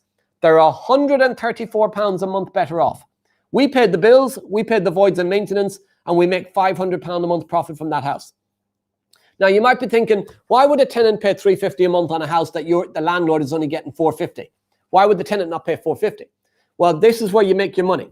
The tenant's paying $350, but they've got their broadband, their TV license, their gas, their electric, their council tax, their water, all included. That's our bills, right? We only have to pay them once, but we've got 4 tenants. So the tenant, if he was to rent the house themselves, it would cost them $450 plus $350. It'd be costing them $800 a month. They're paying $350 instead of $800. We're in the middle ground where it's very cheap at $350 for the tenant. We're basically taking a cake. If you imagine Costa, they've got a cake. They buy that cake for about 12 quid, and then they sell the cake for 3 quid a slice, and they sell 12 slices. They triple their profit on it. We're doing the very same thing. We're securing the cake, the house, and we're splitting the cake down into slices, the bedrooms. So huge, huge opportunity, guys, huge money. We look at the floor plan. How many bedrooms can you get out of a property? I'm going to go back to that for a second, actually. Some people might be listening in thinking, if it's so great, why doesn't the landlord just do it themselves, right? Why doesn't the landlord just make the 500 quid? Why would they give it to you? Well, here's why. Because most people don't want the hassle. They want the baby, but not the labor pains. The question you need to ask yourself is, why do letting agents exist? Letting agents exist because people don't want to manage their own houses. You see, their choice is never, do I manage it myself or give it to Kevin? Their choice is, do I give it to the letting agent and lose 38 quid or give it to Kevin and make 96 or be 134 better off? That's their choice. Their choice is never do it themselves. They don't want to do it themselves. They just want the property taken care of. It is a phenomenal win-win. Here's the floor plans. We look at floor plans. How many bedrooms could you get out of that house? So you got the upstairs, you could maybe get 2. The middle floor, 3. The downstairs, 1, 2, 3, 4, maybe 4 or 5. Here's the thing. You want to write this down if you're at home or embed it in your brain. It's not your house. It's not your house. And there's also HMO regulations and laws. So once you hit 7 people in a property, you've got what's called sui generis planning. So we would look at a 6-bed for this. Top floor, 1 bedroom. Middle floor, 3 bedrooms. That's 4. And on the ground floor, the study and the reception room would get us to 6. That's it, 6 bedrooms. If the numbers work on 6 bedrooms, we do the deal. If the numbers don't work, we don't do the deal. Now, we've got 2 rules. It's a rule of 1.5. And the rule of 1.5 is I want, if that was a 6-bed house, 1.5 bedrooms will be my profit. And 4.5 bedrooms will be my costs. So if the bedrooms rent for 500 quid each, £500 from one bedroom and £250 from the second one would be £750. 1.5 bedrooms of rental income. And then 4 bedrooms, 500 quid a bedroom. 4 bedrooms would be 2,000. 500 times 4, 2,000. And half of the 5th bedroom, 250. So I want my bills and my rent to landlord to be 2,250 quid and my profit to be 750 quid. That's the whole 3,000, 6 rooms by 5, £3,000. So I'm working out right at the start what I'm going to be giving my landlord. So I want 750 profit. I've got 250 to work on. 6 bedrooms, typically £100 a room for the bills and maintenance. So that's 600 quid. So I'll take 600 quid from the 2250. That will leave me 1650. That's my offer to the landlord, 1650. So we have a system. Everything is a system. We work out the numbers before we start. And then I've got a 6-month rule. And that's about how much money I'll spend refurbishing the house. Remember, I want to get my money back in the first 6 months. So if I can make $750 a month profit, I'll multiply that by 6 months. $750 a month by 6 months is £4,500. If I can get the keys of this house and the refurb, the getting it ready, is less than 4.5 grand, it's a deal. If it's more than 4.5 grand, then the most I'll spend is 4.5, and then the landlord would have to put anything else in. We'd do a deal, work it out, or he'd give me a rent-free period, so it'd balance out. This one, 3-bedroom house, it is not going to work as a HMO, a house of multiple occupation. You need a minimum of 4 bedrooms. So on this 3-bed house, that could be single let or it could be serviced accommodation, but it is not a HMO. This one is a HMO though. This is an ex-council house in the north of England, $450 a month. That's the market rent. Furniture not great, property run not been rented out at the moment, sitting empty. We agreed to rent it for $425 a month. We got it furnished and ready to let for 2,456 quid. Now this is what I love about rent to rent. That number there, 2,456 quid. Why? Because that was my total investment. That was everything I put into the deal. Any one of you watching this right now could do this deal. If you have 0 money in the bank, you could stick that on a credit card. Now, I don't advise people using credit cards to go buy TVs and buy holidays. But you can use your credit card to invest in something that makes you a profit, to make your money back. You could get a 0% interest credit card for 12 months. Buy the furniture, buy everything you need for the house, the fridges, the washing machines, etc. And then pay it back from the rental income before you pay any interest on that money. Bills and council tax, $394. Total cost, $819. The $394 plus the $425, $819. That rents out for $1668 a month. That is £849 a month profit. 414.8% return on my cash. 849 divided into 2456 is 414% return on my money. And my initial investment at 2456 back within 3 months, 2.9 months. If you would like one of those, guys, comment in the comments box and go, I'd like one of those. You should want 10 of those, 20 of those. These deals are out there. To buy that house with a 25% deposit would have cost over 20 grand. Problem was, didn't have the 20 grand. I did have a credit card, 2,456 quid, and go shopping for some furniture. But do not use a credit card unless unless it's going to make you money. Unless you're investing in something that makes you money. Okay, make your money. Not holidays, right? Not clothes. Furniture. Furniture for your HMOs. Is that good or great? I think that's great, guys. But here's the thing. What about now? What if I've got no money to invest right now? Well, you don't need money to invest. You need knowledge. You could join Fincher on that deal with another investor. Joint venturing is phenomenal. I do a lot of joint ventures on rent to rent. Joint ventures on rent to rent is something I like to do. I'll talk about that in a while, but a phenomenal opportunity. If you've no money to invest, joint venture with other people. Joint venture, guys. Get a credit card, but use it in the right way. Bank money. It's the cheapest form of finance so long as it's used in the right way. Property prices drop in value. If they drop in value and you own the house, you've got a major problem. If they're rent to rent, you don't own the house, you don't have as big a problem. What if interest rates rise? Not your interest rate. So if interest rates rise, it's not your problem. It's not your interest rate. You've got an agreed rent on the house. What if I can't find tenants and they damage my house? Well, here's the thing. If you buy a house, you're going to need tenants. If you rent a house, you need tenants. So rather than having this mindset of, what if the tenants damage my house? You have to actually decide, do you want to be a property investor or not? Because if you want to be a property investor, whether you own the house or control the house, you need the tenant. So let's focus on finding the right tenants. Get the right tenants, have the right checks. Change the question. So how do I find the best tenants? What do I do to find the best tenants? It's a completely different way of looking at things. So how do you protect yourself in the current market? Guaranteed rent right now is not the best thing to do, guys. It's not the guaranteeing the rent, okay? What we're doing now is we're offering landlords profit share. We're joint venturing with the landlords on what's called a profit share. So they get the initial income.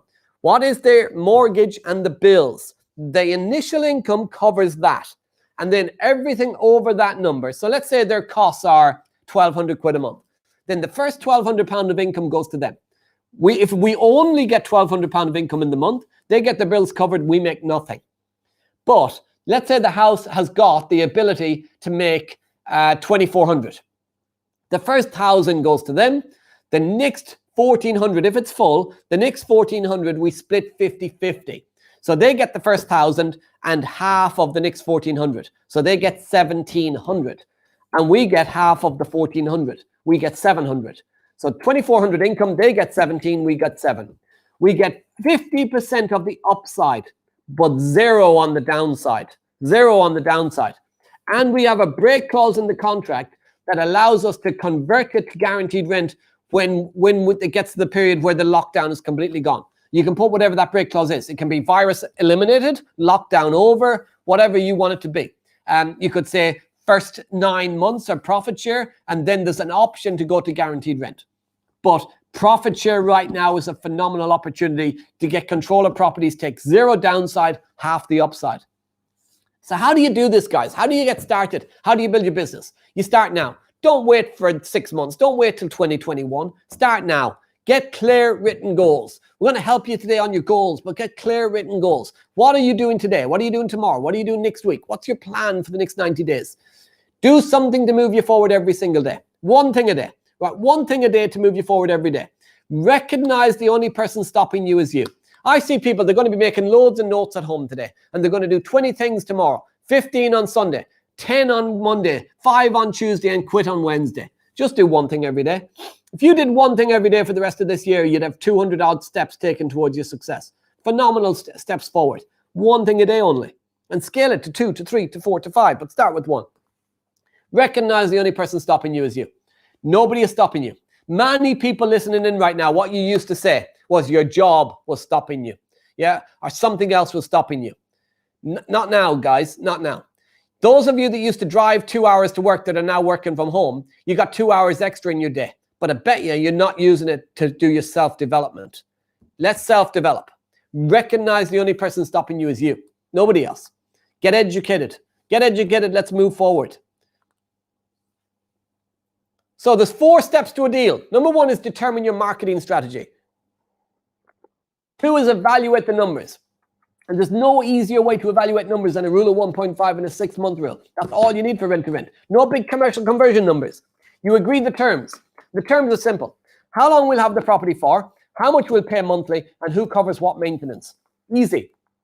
If you get those right, you get lifetime passive income. So determining your marketing strategy. I have spent thousands and thousands of pounds on marketing that didn't work. But I've also spent thousands of pounds on marketing that did work. Here's the secret. You need to have a marketing budget. There's a number of things that you need to do to invest in yourself, and one of them is marketing. You have got to invest some money in marketing. There is cheap marketing, there's free marketing like Facebook, etc. Yeah, knocking on doors, lots of free. I'll share some stuff in a moment. But here's what you got to do.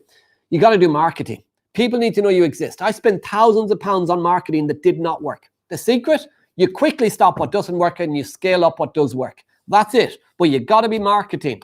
So what do we do in our business? We do leafleting. We do postcards. We do letters. We're still sending letters right now. Why? Because there's people still opening them. They're at home to open them. We use estate agents. We're still ringing estate agents and letting agents right now. You might drive down the high street and think, oh, they're all closed. They're not.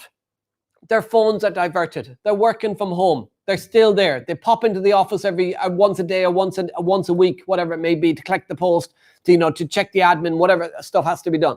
But they're still open. We're doing virtual viewings. All my staff are working. We didn't furlough them yet. Right? I'm not planning to.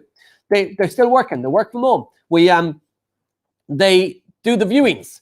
They do virtual viewings. We go in and we've recorded the properties. We've recorded videos of the rooms. Somebody rings up once a room. We send them the video. They have a look. We do virtual viewings. Right? Huge opportunity, guys, to do stuff. Social media. Use social media to build your business. I've done deals off social media. You want to be around later on today, and Paula Mahoney will talk to you about social media. Word of mouth. Knock on doors. Right? Just knock on doors. Not now, not during the lockdown, but once it's over. Okay? Local council. Ring them. Speak to the local council. You can still do word of mouth remotely, right? Online. But over the phone. Speak to people. You want to be speaking to everybody and anybody. Local carpet cleaners. Local handyman. Everyone and anybody that knows about properties that are sitting empty. Letting agents and estate agents need you now more than they've ever needed you. Now's the time. Go to meetings, but virtual for now. Virtual meetings for now. There's landlord meetings, there's local meetings, there's national meetings. Get to those virtual meetings, get online, do them now. Signs in shops, postcards, leaflets, signs in the local car washes, signs on cars, gifts for estate agents. You could post them a gift if you can't take it into them. But do not do nothing. You need to get your marketing out there now. Imagine you're running the London Marathon. I used this analogy a few days ago. You're running the London Marathon. The professional runners are at the starting line. And you decide before you ever go that you just want to take part. You just want to run the race. Don't really matter where you finish so long as you finish. Well, here's the thing. That's not business, guys. Business, you got to be at the start. You got to be a winner. You got to be up front. People do the London Marathon. They cross the start line about an hour after the winner has took off. They cross the start line an hour after they've took off. And this is what's happening right now in the marketplace. People are running a marathon. And what you're doing is you're deciding to take part at some point. You're going to get to the start line in 6 months' time. You're going to start in 2021. When the person who started today, who got to the front, to the starting grid, by the time you decide to start, that now it's okay to start, they've already won. They've already scraped up all the best opportunities. They're halfway to success when you start. Do you want to be a winner, or do you want to be an also-ran? If you want to be a winner, you start today. We do not waste the opportunity of a lifetime. You got to grab the opportunity of a lifetime in the lifetime of the opportunity. And the lifetime of the opportunity is now. So why do you really want this? At home, write down why. Write down your reason why you want success in property. Write down your reason why you want business success. Write down your why, because here's the thing. That's the thing that's going to make you start. That's the thing that's going to get you doing the one action a day. That's the thing that's going to drive you. And it's not the money. It's not. It's the thing the money's for. It's the nice car. It's the nice house. It's the kids in the best school. It's look after your parents. It's take care of them in retirement. It's what is the thing that you want? The 3 holidays a year, whatever it may be, right? Write it down. Being able to spend more time at home with your family because you've got to realize how good it is. Write down your thing. Write down your reason. Stick it on your fridge, stick it on your front door, put it somewhere because that's the thing that will drive you. All the knowledge, everything in the world doesn't help you if you don't have a why. This is because you are in your comfort zone. The why helps you out of your comfort zone. James. Hey, Kev, really sorry for the late message. It's been a hectic day. Viewed 10 properties in 2 days. The viewings went exactly as you said. Rent to rent, Eccleshall Road. I just wanted to say thanks again for picking up the phone yesterday. It really meant a lot. 10 properties in 2 days, guys. So he's got a why. Now, he's messaging me at 1:45 at night. He's driven. He's got a strong why. Make sure that you've been driven and make sure you've got your strong why. Rent to rent is the ultimate cash flow system, but you've got to agree the terms. So the best deals are achieved direct to vendor or direct to landlord. Now, you can get great deals through estate agents and letting agents. Probably never been a better time, by the way. But direct to vendor, you'll still always get really, really great deals. Now, you can do direct to vendor still over the phone. A lot of vendors are self-advertising their properties. There's websites, there's Gumtree, there's Spare Room, there's Open Rent. There's loads of places you can get direct to landlord. Solve their problem, you get the deal. Focus on the other person's problem. Not about you, it's about them. What is their problem? Solve their problem, you get the deal. And make sure you've got a contract in place. So the process, you put your marketing out there. You do your ads. You do all of this online marketing now, guys. You can still send physical letters, but online marketing, ads, ads on Spare Room, ads on Facebook, lots of online marketing. The marketing gets you a phone call. Take the call. Arrange a meeting. You could do a virtual meeting. You could do a Skype call. You could do a Zoom call. You could do a virtual viewing. You can get them to show you around on video. You arrange a meeting. Don't think it has to be face-to-face. It doesn't. You do your research before the meeting. What will rooms rent for in the area? What sort of return can I get? How long has it been on the market? When did the landlord buy it? Do your research before the meeting. Lots of research. The initial introduction. First name terms. Don't wear a crazy stripy shirt, right? Wear dressed normally. Dress normally. Do it. The initial introduction, first name terms. Hi, I'm Kevin. Good to speak to you earlier. Make the offer. What is the point of doing a viewing if you don't make the offer? Offer on everything. Offer on everything at the price that works for you. Not the price they want, the price that works for you. And close the deal. Not on a handshake, on a contract. Close the deal on a contract. So what type of contract? Assured short-hold tenancy agreements are for tenants. You want to have a management agreement or a lease. So letting agents have management agreements with their tenants, with their landlord, sorry. An assured short-hold tenancy agreement with their tenant, a management agreement with their landlord. What rent to rent is a corporate lease. We will lease the property, allowing us to have tenants in the property on tenancy agreements. You do not sign a tenancy agreement. That means you have to live there. It's a certain type of contract. I spent 1,500 quid on the right contract. Make sure you've got the right contract. Otherwise, you are not staying legal. And then the length of the contract. We will look to do up to 3 to 5 year contracts. We don't typically want more than that. If it's more than 6 years, your interest in that property should be registered at land registry. And the landlord won't want that. You shouldn't want that. You're not buying the house. You don't have an interest in the house. You just have a contract to control it. No interest in the actual equity. So we do 3 to 5 year contracts. Now, that doesn't mean we have to give the house back after 3 to 5 years. It just means any individual contract is 3 to 5 years. We can renew it and renew it and renew it and renew it. Now, I mentioned earlier about Costa Coffee and the cost of a cake. If you buy a cake in Costa Coffee in the north of England, the same cake, the same slice, the slice of cake is cheaper than it is if you buy the slice of cake in London. And a lot of people that I hear in property say to me, it's okay to be up in the north and it's okay to live in an area where there's cheap property, but it's too expensive in my area. Here's the thing about an expensive area when it comes to rent to rent. It works even better. If you live in an expensive area, it works even better. I wouldn't touch a rent to rent deal in London for less than 1,200 quid a month. Wouldn't touch it for less than 1,200 quid a month. So London, Bristol, Bath, Cambridge, Oxford, the bigger cities, it works best. It works well in lots of areas. It works well pretty much everywhere. Not everywhere though. Certain areas it works in, certain areas it doesn't. You need to know if your area is one of the areas it works in. But it works best in an expensive area. So I want to share with you 500 quid a month up the north. Watch this. This is King's Garden, W5, Fulham, Central London. Look at the numbers on this, guys. Rooms, 7-room house, profit 1,875 quid a month. 1,875 quid a month profit. Incoming rent, 6,025 quid. Minus the rent to the landlord, 3,650 quid to the landlord. So big rent to the landlord, but it's big profit. One of those deals, right? One of them will get most people out of, not maybe out of their job, but certainly cover your living expenses. 2 deals will get most people in this country out of their jobs. 2 deals. 2 properties. You don't need to be a millionaire. If you're in London, you need 2 houses. So let's get you started. Now, the big opportunity in 2020, 2021 is serviced offices. Serviced offices. So empty commercial buildings. Look, the Amazon, I said, had killed the high street. This is could be the final nail in the coffin for a lot of businesses in the high street. There is going to be more empty commercial buildings than ever before. Lots of new startup companies as well and solopreneurs, but they can't afford to take on a commercial building. They're thinking they need to buy it. They're thinking they need to pay a big rent. They don't. You are the middleman, the middle person who can find the empty commercial building and find the solopreneur who wants to be a new startup. There's also companies that are doing cost cutting. So companies moving to smaller offices.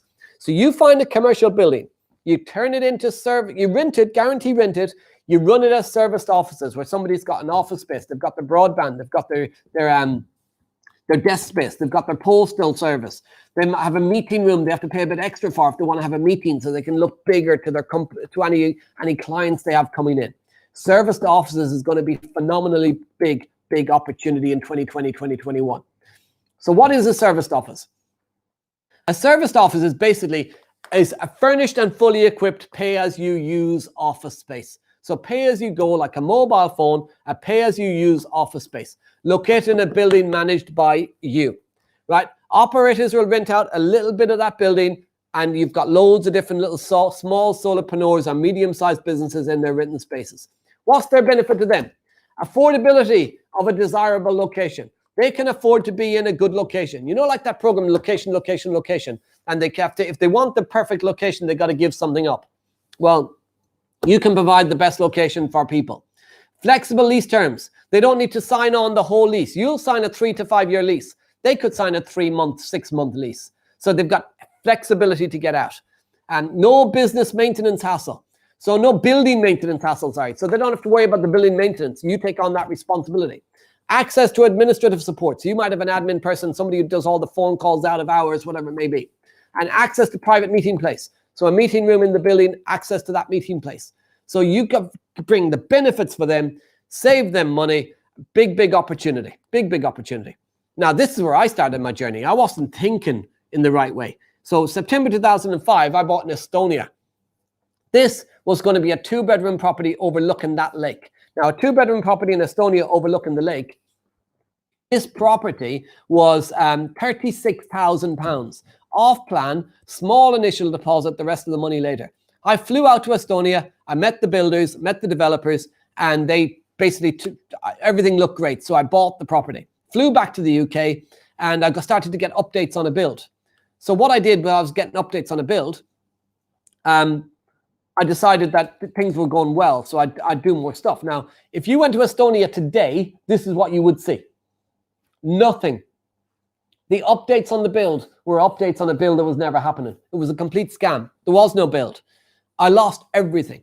But what I had stupidly done was, because I was getting updates and I didn't know what I was doing and I didn't have any support around me, I didn't have anybody who walked the road before me, I was learning from my own mistakes. And people say it's smart to learn from your mistakes. Here's the thing, it ain't. It is not smart to learn from your mistakes. It's smarter to learn from somebody else's mistake. Every mistake that's ever been made in property has already been made. Why are you making the same mistake somebody else made? And that's what I did through the 2000s. I just repeated mistakes people before me had made. I went to Bulgaria because I thought Estonia was going well. And this was in 2009, by the way. I bought it in 2005. In 2009, I went out there and took that picture. It got built. It got finished. I went for a 2-bedroom off-plan, up top floor apartment off-plan, 89,950 quid.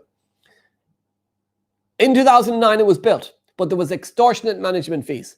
And we voted out, as 56 apartments, all owned by English and Irish investors, we voted out the management company. And we voted in a local couple, an English couple that lived locally out there to run the complex. And within about 6 weeks of doing that, the old owners came back to the complex and did this.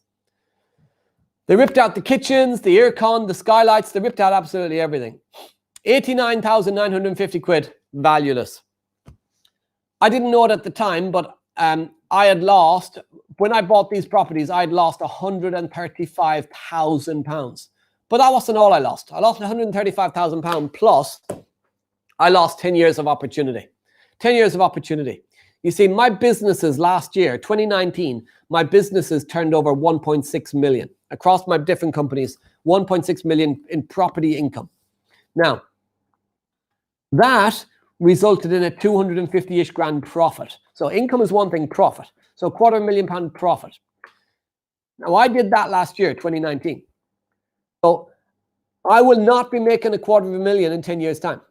I'll be aiming to make $1 million a year by 10 years' time, if not before. The turnover will be more and more and more every year. So I didn't lose 135 grand in Eastern Europe. I lost 10 years of opportunity. The opportunity cost. The most expensive thing to me was the time I lost. And we're all losing time. You see, you can make loads more money. You can never replace the time. And it was the time I lost. 250 grand a year for 10 years if I had done it right in the first place. That is a lot of money. That's 2.5 million. Reality is I probably lost, from those mistakes, I probably lost 3 to 5 million pounds worth of opportunity cost. So that's why I said, if you think education is expensive, try ignorance, because you don't realize what you're losing when you lose the time. Don't focus on the money. Focus on not wasting your time, and the money automatically comes. I was completely broken and I faced a choice. Do I quit or do I keep going? And I chose to get educated in 2007. And I got the education, but I didn't move forward. And why? Because I didn't have anybody around me. I had the training, but not the support. And I didn't have anybody around me saying, you know, you can do this. And life is 10% what happens to you and 90% how you react to it. Now, I talked to you about joint venturing. I joint venture with people. Lifetime joint venture partnership opportunity is something I offer. Now, it is not something that you can just hold with me. You cannot get this right now, okay? But you have an opportunity if you wished to partner with me, and I'll tell you in a moment what that means. So I give you all of my marketing to find deals. Now, I spend thousands on marketing that doesn't work and thousands on stuff that does work. I've already tested the marketing. You can save your time by using my marketing. I will fund your deals. So you use my marketing to find a deal. If it meets my rule of 1.5 and my 6-month rule, I will fund the deal. Put the money in, so long as it meets those 2 rules. Leverage my knowledge and systems. So I said I've got my own letting agents, right? We've got the back office support. We've got the team. We've got the contracts, everything that you need. In that business, guys, we have got over 200 rooms. Now, what I've done locally is I've basically because I'm good at this, I've flooded my local market with opportunity. But also because I come online and people figure out where I am investing, people come from all over the country to my town doing deals. And where they should be doing it is in their town. You see, I'm the subject matter expert of these strategies, but you're the subject matter expert of your area. I don't want to joint venture with you in my area. I would like to joint venture with some of you in your area. You go into your area to find deals. I fund with my marketing. I fund the deal. You leverage my knowledge and my systems. Now, this is valued at over 5K per joint venture deal. This is any amount of deals you could possibly find. I would typically, on average, put 5 grand into a deal. So every single deal you find is worth about 5 grand. If it is not something you can buy today, this JV opportunity, guys, okay? If you are interested in it, put your name, email address, and phone number in the comments box now. And just if you're interested. So if you're interested in finding out a bit more about it, if you're interested in maybe being a JV partner, if you're interested in that opportunity, put your name, email address, and phone number in the comments box now. Me sitting on your shoulder, you use my marketing in your area, potential for me to fund the deal. So you go out in your area with my marketing, you find a deal. We analyze the deal. If it meets the rule of 1.5 and the 6-month rule, meaning I get the money back within 6 months, I will fund the deal, making it none of your money in. We split the profits 50-50. So I get my money back. So let's say I put 5 grand in. I get 5 grand back within the first 6 months. Then we split the profits 50-50. You've got no money to put in. So you've got the knowledge, the marketing, everything you need, do it in your area. And then the back office support for my team as well. And it's 50% of risk and reward, guys. So if you don't have rooms filled, my team will help you fill the rooms. Whatever support you need in the background, the contracts, the referencing, the team is there. So 5K value, guys. If you're interested, put your name, email address, and phone number in the comments box just to let me know if you are of interest and where you are, if possible. So name, email address, and phone number, and where you are in the country. So where you are in the world. So if you're in Ireland, if you're in Europe, wherever it may be, I'm still interested in this. I would love to do this. Let's scale the businesses. There's an African proverb. If you want to go fast, go alone. If you want to go far, go together. Let's go together on the biggest opportunity that's ever been in property that's about to come. There's going to be a huge wave of opportunity coming, guys. Let's walk that road together. You can walk the road alone or you can walk it together. Let's go together. Alexandra has a rent-to-rent joint venture with me. This is Alexandra. Hi, my name is Alexandra, and thanks to Kevin JV, I've been able to secure that property, which will cash flow 600 per month. Without his JV opportunity, I wouldn't be able to do that deal. And this is Deborah Nibbs. Hi, my name is Deborah Nibbs. I attended Kevin McDonald's rent course, and in doing this course, it helped me with my property business. I would thoroughly recommend the course because you gain so much knowledge to move your business forward. And also, I'm very privileged to be a JV partner with Kevin on a recent property taken on in Whitehall, London, where we're set to profit £3,000 to £3,500 when fully occupied. Thank you, Kevin, for making this happen. 3 to 3.5 grand a month from one deal. 2020 is the perfect storm, guys. Letting agents can no longer charge tenant fees. So 1st of June 2019, they had a real hammer blow where the government brought in a law saying that they could no longer charge tenant fees. 35% typically of a letting agent's business is tenant fees. They can no longer charge tenant fees. Now, their profit margin, their turnover, 35% of their turnover is tenant fees. Their profit margin is somewhere between 5 and 15%, depending on the agency, which means in May 19, they were making a profit of 5 to 10%. And in June, let's say the profit was 10% and their turnover was 35. In June, they're losing money. And they've had a second hammer blow now by not being able to do, by having to shut down, not being able to do viewings, etc.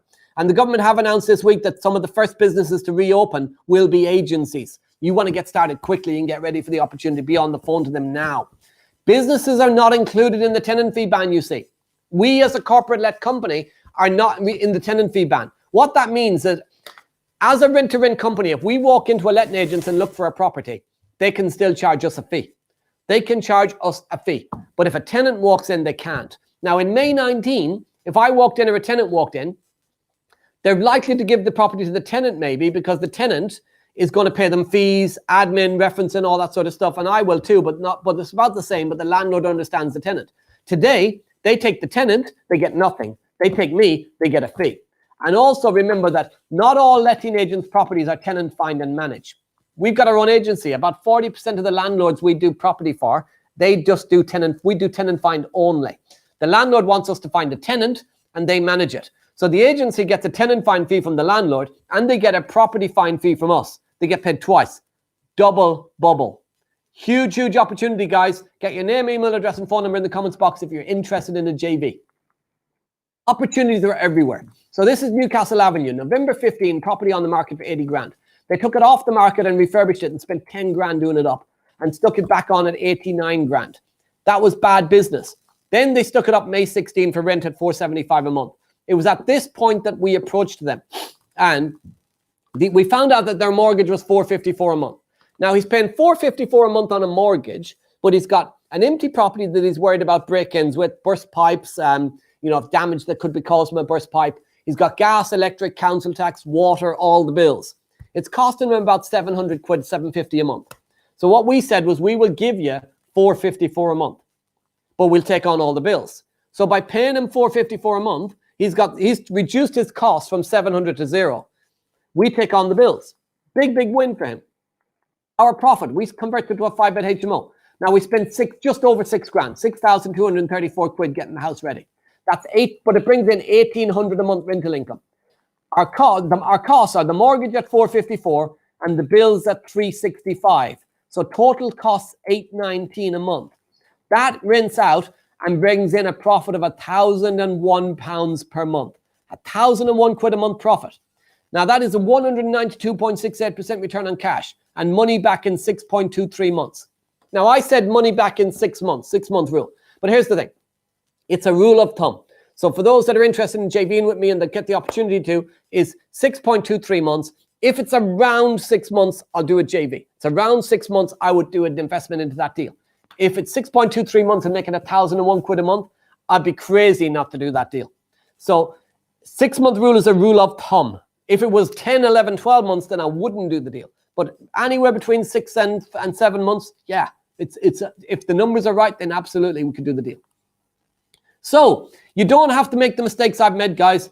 I'm going to give you a free report later today, the 7 biggest mistakes when I starting out in property and how you can avoid it as a thank you from me. So you'll get that in one of the breaks. Make sure you're online for that. But don't make the mistakes, guys. Rent-to-rent's a huge way for you to build cash flow. Why is it for you? Well, if you're starting with little or no funds, you can do rent-to-rent, do profit share, do management, do guaranteed rent, do a joint venture. If you're starting with little or no funds, rent-to-rent's the thing for you. It is the quickest way to create cash flow to get you out of your job. 2 deals in London. 4 deals up north, replace your income, get your time back so you can scale your business. If you don't have deposit to invest, do what we do. Rent to rent to create the cash, use that cash as the deposit to invest in property to buy more houses. How many deals could you do with the right training? It's unlimited, guys. It's unlimited. What would that be worth to you? What would it really be worth? I'm going to give you an opportunity. Turbocharge your cash flow, rent-to-rent online cash flow system. So in a few moments, I'm going to give you a free report on the 7 biggest mistakes when starting out in property. But I want to talk to you about something for a moment. I run a 3-day training at Progressive, a 3-day training. And on one day, we cover rent-to-rent for about 6-ish hours. It's one strategy. Progressive haven't done a standalone rent-to-rent training since 2010. They ran a standalone training in 2008, 9, 10. And since 2010, it was included in the No Money Down training as a package. Why? Simply because the best opportunity for rent-to-rent was in 08, 9, and 10. So they ran an individual training. Why was it the best time? Because it was on the back of the crash, the back of the financial crash. Now it's a phenomenal time again for this strategy. A phenomenal time coming through here to help those that are struggling by getting control of their properties. There's never been a better time for these strategies. Now that rent-to-rent training is $19.97 plus VAT.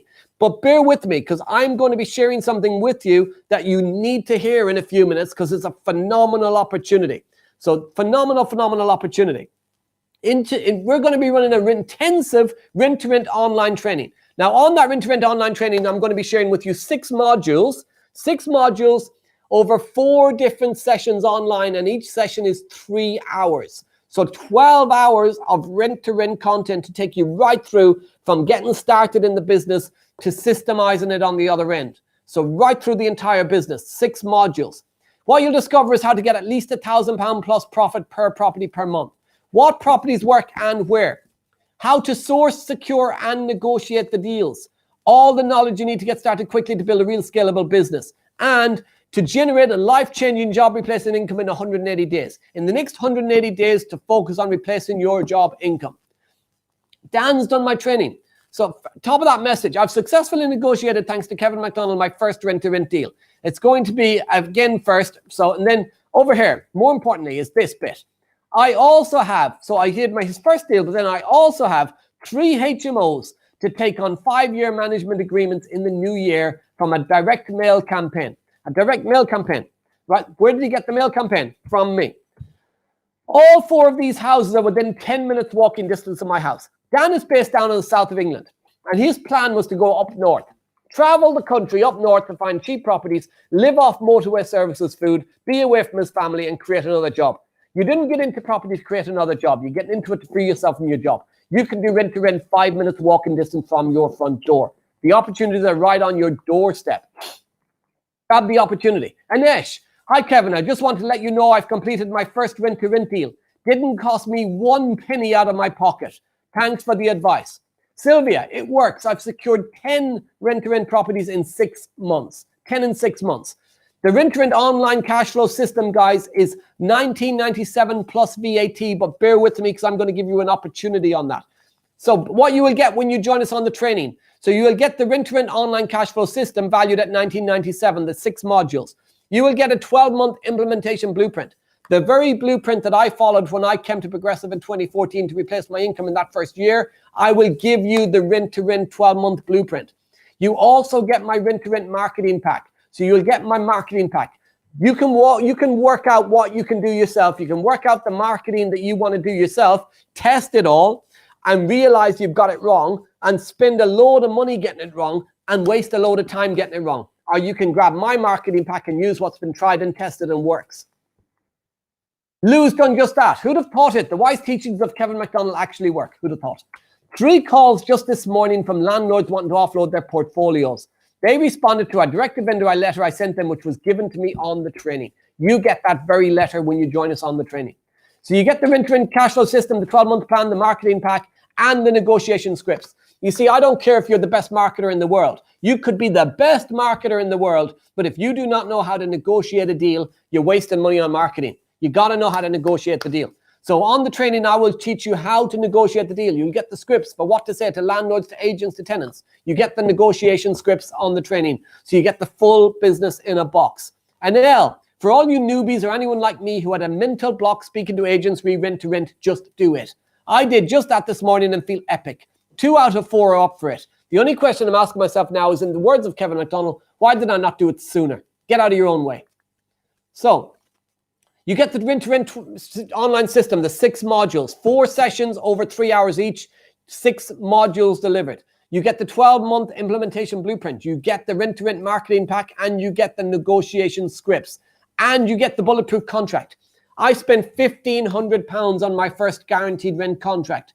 When you join me on this training, you get the contract. You could go out and buy your own contract. Here's the problem. You'll have bought your contract and you won't have the plan to implement. You won't have the knowledge to implement. You won't have the marketing pack to do the deals, and you won't have the negotiation skills.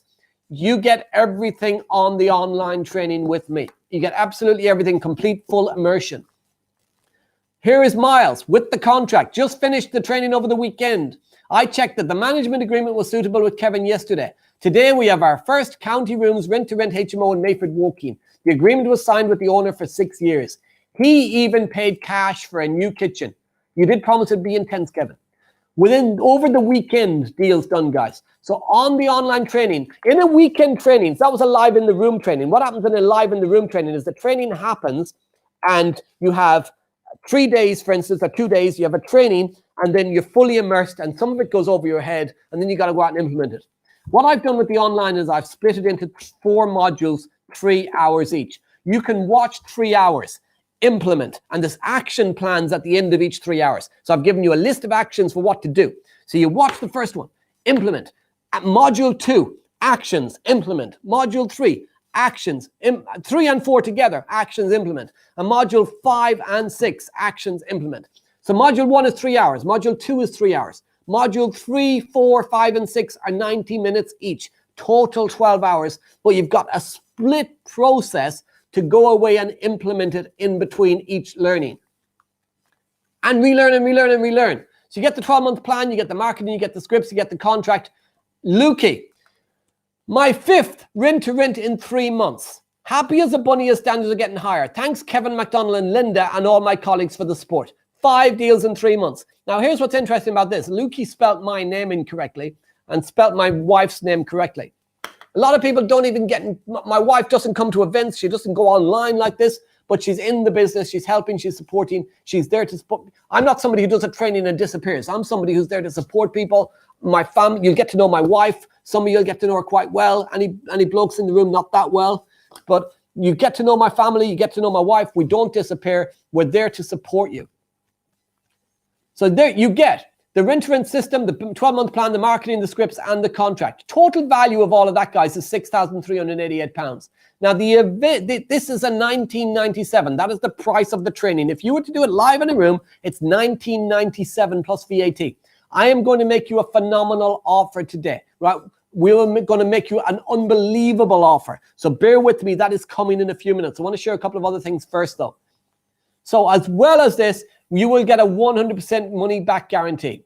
Follow the systems, follow the 12-month plan. If you do not make at least your money back within 12 months, and you should be thinking money back, seriously, 1997, one deal right in London, 1 month's rental income will nearly get you that back.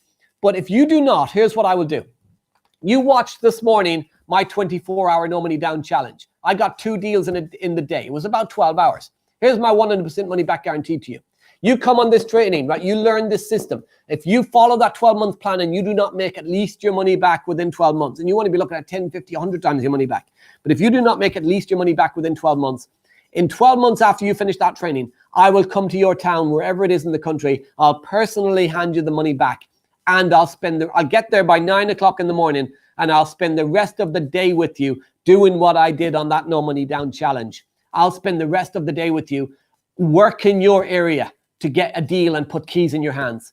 And you can still keep the money that I give you back. You can still keep the contracts, the scripts, everything. Why? Because if this is the reality, if you do not make your money back within 12 months, you'll go on social media saying, oh, I didn't make my money back. The reality is, no, you didn't. It's that you didn't do anything. You didn't take the action. I'll come to your town and show you that it was not that it didn't work. It was that you didn't work. So that is my money back guarantee to you. You implement these actions and you will get the results. If you don't, I'll come to your town and I'll show you how. That is a 100% money back guarantee, guys. So when is the time to do this? You will never get a better opportunity than that, and you'll never get a better guarantee than that. So with that 100% money back guarantee, when's the best time to do that? Right now. Right now, today, and I'm going to share with you exactly what you get in a moment because there's more. Mark Conroy, busy few days since the training. Here's the keys to his first property. People I teach get keys to houses within days. If you're trying to buy a house, you're spending months dealing with solicitors. With Rent to Rent, you're getting the keys to houses within days. Within days. Buying slows you down. Rent to Rent offer, you're going to get the cash flow system, the 12-month plan, the marketing, the scripts, the contract, everything.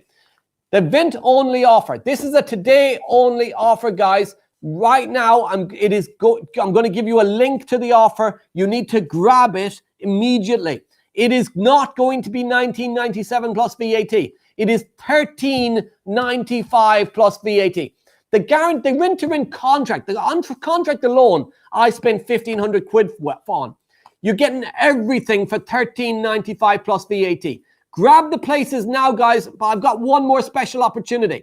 So not only will you get the training, not only will you get the marketing, the scripts, the contract, the 12-month plan, not only will you get all of that, but when you complete the training, I will also run a 90-minute online Q&A session. So about 1 week after you complete the 6 modules, come online and we will run a 90-minute joint Q&A with everyone else that signs up today. So you will get a 90-minute Q&A. So you learn everything. You've got your questions. We spend 90 minutes. You've learned, you've implemented, you've gone out, you've hit a couple of roadblocks. You come online for 90 minutes and we deal with all of those problems to get you going, get you moving. Any questions you might have, any objections in your head, everything. We deal with it during that 90-minute online session. I have never offered this before. Even live in a room, I have never offered a 90-minute live Q&A after the training as extra support. This is the first time and probably the only time I will offer this. Grab the opportunity, guys. It is absolutely free, that as an extra thank you to get you moving. That is for everyone who joins in the next 30 minutes only. So you must join in the next 30 minutes. Here's the link, guys. Go now, bit.ly/R2R online 1704. The team will put the link in the comments box so you can pick it up and see it. Make sure it's case sensitive. Don't put capitals. It's all lowercase. bit.ly/R2R online.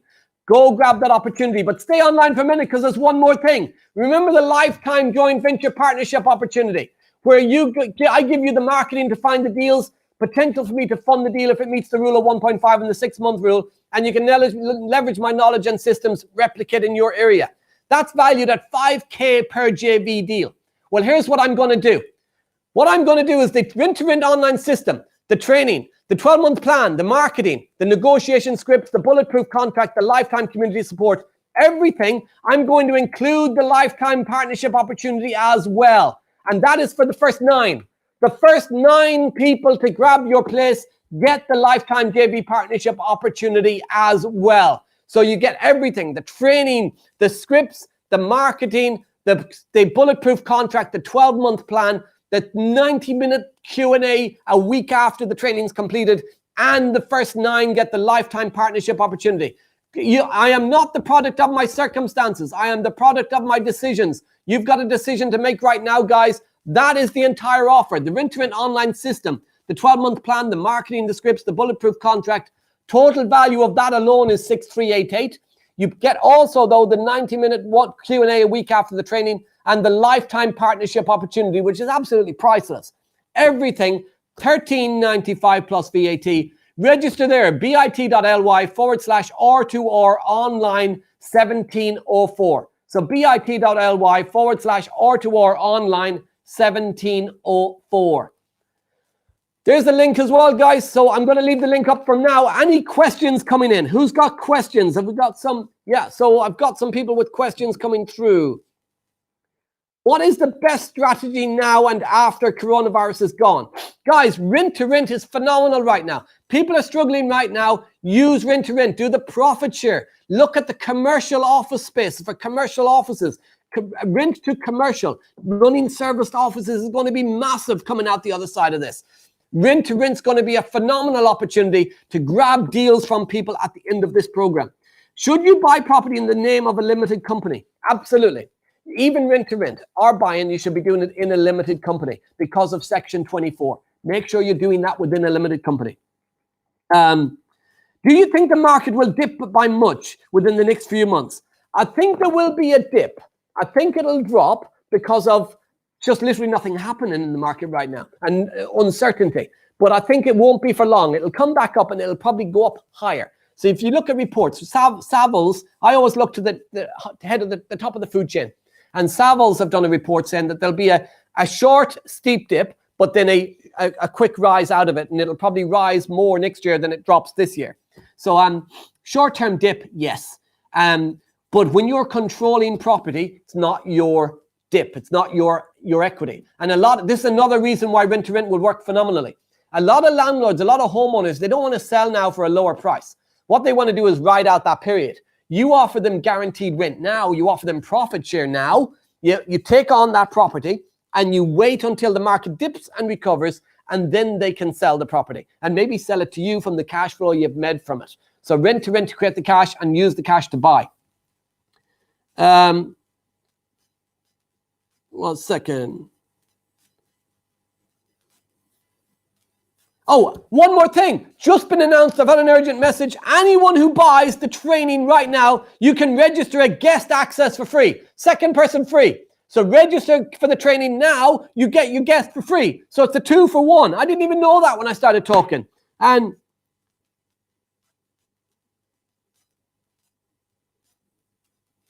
you get a place, obviously, on the live training. So the live Q&A. So the Q&A is a recorded live Q&A. If you do this later, that Q&A 90 minutes later, that's going to be a live Q&A with me. So you need to get that now. Where were the other questions? So it's a 2 for 1. That $13.95 is a 2 for 1. You can bring a guest for free. Register your guest. That's ridiculous. Do you think how to stay focused on property during Corona-19 period? This is how. Get my 12-month, get the marketing plan, get the scripts, get the contracts, get on this training, get immersed, full immersion on rent to rent, get online, get in the rent to rent training, and let's get you moving through this period. Get in the first 9 and get the lifetime JV opportunity with me. I want to work with you. If you want to go fast, go alone. If you want to go far, let's go together. Let's get moving together. Let's get that joint venture in place as well.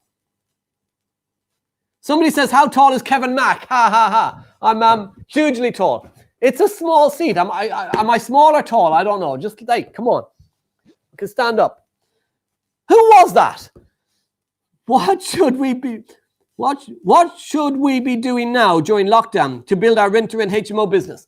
Going after the properties in the very same way as before. Huge opportunity for landlords who are struggling. Landlords who have stopped marketing. Some landlords think they can't fill any properties with tenants. You can. You can still do viewings. You can do the virtual viewings. We're still doing viewings. We do a virtual viewing. We send the viewing to the tenant. They have a look and think, yeah, I like that. They come to the property. We open the door. We have it, the front door and the door unlocked so they can arrive. We sit in the car. They arrive. They go and do the viewing. They come out and they chat to us on the phone and say they're interested or not. They do the contract online. They move in. Guys, you can still build your business right now. Why are we stopped? If you have more than one SA unit, can you funnel and all OTA guest payments through one property using management agreements? Or does it have to go through a limited company letting type agency? It depends. Kevin Paneskis is going to be coming on, guys. We've still got David Siegler, Kevin Paneskis, and Paula Mahoney today. Kevin Panessa is going to be coming on, sharing with you what you can do right now on your SA businesses, all the things he's doing, what you can do right now to help you protect your SA businesses. That'll be directly after lunch. Where would I get all the documents needed for the agreements? Guys, the documents, I'm providing the contracts, you're getting the pack, get on the training, you get the documents. I am totally new to property. Is this good time to dive in and take action? Or should I focus on learning and take action in a few months when the effects of COVID and the housing market is more apparent? Get on the training now, get the knowledge, get some support, get in the first 9, get the JV with me, and let's push on together, okay? Yes, now's the time, but you got to get the learning first. I tried to do the training initially in 2003 without any, do property without any training, and I lost 135 grand plus 10 years of my time. Don't waste the time. Don't waste the opportunity. Grab the opportunity now. That's what you're getting, guys. Everything on that list there. You're getting the 12-month plan, the marketing, the scripts, the contract. You're getting everything. And the 90-minute Q&A at the end and the lifetime partnership opportunity. And that price, my personal offer to you, $13.95 plus VAT, that's for 2 people. That's 2 people. That's phenomenal. Phenomenal opportunity. What else? So, yes, new to property, get on this. This is the starting point to create the cash. Will this be recorded? I am looking forward to the summit. However, I will be in a meeting for part of it and don't want to miss it. It's not. It's just for progressive supporters. Yes, but for the supporter program. Do you know anything about the Northern Ireland market, and does any of this apply to the area? Of course, I'm Southern Irish. I've got a couple of JV partners working Northern Ireland in Belfast. Yes, this works in Northern Ireland. If you're in Northern Ireland, do people rent houses out? Absolutely. Do tenants live in houses? Absolutely. If you're in Northern Ireland, if you're in Northern Spain, Northern Italy, Southern France, Northern Italy, maybe not in the lockdown. No matter where you are, Sweden, Australia, anywhere this works. If you're in a country where somebody rents and somebody owns, this works. There is some slight legal differences in certain countries, but it works when you look at you do the tweaks for the specific area. But the 12 months, what to do for 12 months, the marketing, the scripts, all of that works. The contract slight tweaks, but yes, it works. Southern Ireland, it works. Southern Ireland, we've got a specific, because I've got a lot of people in Southern Ireland doing this because I'm Southern Irish. We have got a specific contract for Southern Ireland. In Northern Ireland, the same contract works as in England. But in Southern Ireland, we have a specific different contract. If you're in Southern Ireland, you get the contract for Southern Ireland on this training. Doesn't rent-to-rent only work when making it a HMO? Absolutely not. You can do rent-to-single-let, you can do rent-to-SA, you can do rent-to-serviced offices, rent-to-commercial. All you're doing is replacing the word buy with the word rent. They work in both. Could you explain what the 350 bills are on the rent-to-rent? So the bills are gas, electric, council tax, broadband, water. Okay, so there were some questions going through, guys. So just so we know, rent-to-rent online system, you're getting the training for $19.97 plus VAT. You're getting the 12-month implementation blueprint. You're getting the rent-to-rent marketing pack. You're getting the negotiation scripts and the bulletproof contract. They are 6 modules delivered over 4 sessions. Each session is 3 hours long. Module 1, we'll be looking at setting up your business. Module 2, it's getting the marketing out there. Module 3 is the negotiation. Module 4 is the getting the property ready and set up. Module 5 is all the contracts, the tenant find, the management. And Module 6 is the systemization. All 6 modules from start to finish, everything you need to get your business in place. And you get my marketing pack. You get the 12-month implementation blueprint, what to do month by month for the next 12 months to scale your business. You get the negotiation scripts and the bulletproof contract. Everything you need on the business. And after the training, you get on a live Q&A for 90 minutes with me to answer any additional questions. Questions like these, any questions, but questions you'll have hit when you went out to implement the actions you've learned. You get it all, and the first 9 people get the lifetime partnership opportunity. And remember, the $13.95 plus VAT, that is a 2 for 1. So 2 people, you can bring a guest absolutely free, which is phenomenal, phenomenal. There's the link, guys, bit.ly/R2R online 1704. And when you join, you can start immediately. Module 1, you can start tomorrow. Immediate immersion. We start straight away. Immediate immersion, guys. This is not 6 months' time. This is immediate immersion right now. We start tomorrow. We've done questions. So we're starting tomorrow. That's the offer, guys. The Rent to Rent online system, everything. The 12-month plan, the marketing pack, the negotiation scripts, the bulletproof contract, the 90-minute Q&A, everything. We will be going through on the training. The rent to serviced offices. We will be covering rent to rent in every type of scenario possible. We will be looking not just rent to HMO. We will be looking at not just guaranteed rent, but we'll be looking at profit share, how to set up the profit share, how to structure the deal on profit share, how to work out the numbers to protect you, how to protect the downside, scale the upside, how to make sure that you are making the money and not paying out the money. And obviously, it's the first 9 people, you get the lifetime JV with me. That is it for life, guys. That is where you find a deal with my marketing in your area. I will fund the deal. I'll put my money into the deal. I get my money back out from the first 3, 4, 5 months rent, and then we split the profits. And we do that as many deals as needs to be done. And I'm going to throw one more thing in that I haven't mentioned. Here's what I'll do. I will make the entire $13.95 a commitment fee. On the first deal that we JV on, I will put the money into the deal, but on that first deal, I will give you the $13.95 plus VAT back before I take my money back out of the deal. Meaning this training is just a commitment fee. I want to make sure you're serious. I only want to work with committed people, not interested people. If you are committed to your success, if you're committed to this, that is a phenomenal opportunity. So the first 9 people for the JV, when you find that first deal, using my marketing, the scripts, everything on the training, I'll teach you how, you go find that first deal. On the first deal, I fund it just like I did with Alexandra, just like I did, right, and with Deborah, just like I do with lots of my JV partners. I will fund the deal. I put my money in, my 4, 5, 6 grand, whatever it may be, 10, 15 grand. With Deborah, we put in 19 grand into a deal. 19, that was just over 19 grand, 19,380 quid. You get the $13.95 back first before I get my money back. Guys, that is phenomenal opportunity. I've just decided to do that, right? It is not in the slides. It is not there. It's a final thing because I wanted this opportunity. Don't waste it, basically. Right, I want to make today's phenomenal. We're raising money for the NHS, but let's make this a phenomenal opportunity at the same time. So bit.ly/R2R online 1704. bit.ly/R2R 1704. That is the offer, guys. We are going to go to lunch until 1 o'clock. Lunch till 1 p.m. But here's the thing. This offer is only for the next 30 minutes. So the 90-minute Q&A, the lifetime opportunity is gone in the next 30 minutes. They are removed. The lifetime opportunity is removed. The Q&A opportunity for 90 minutes is removed.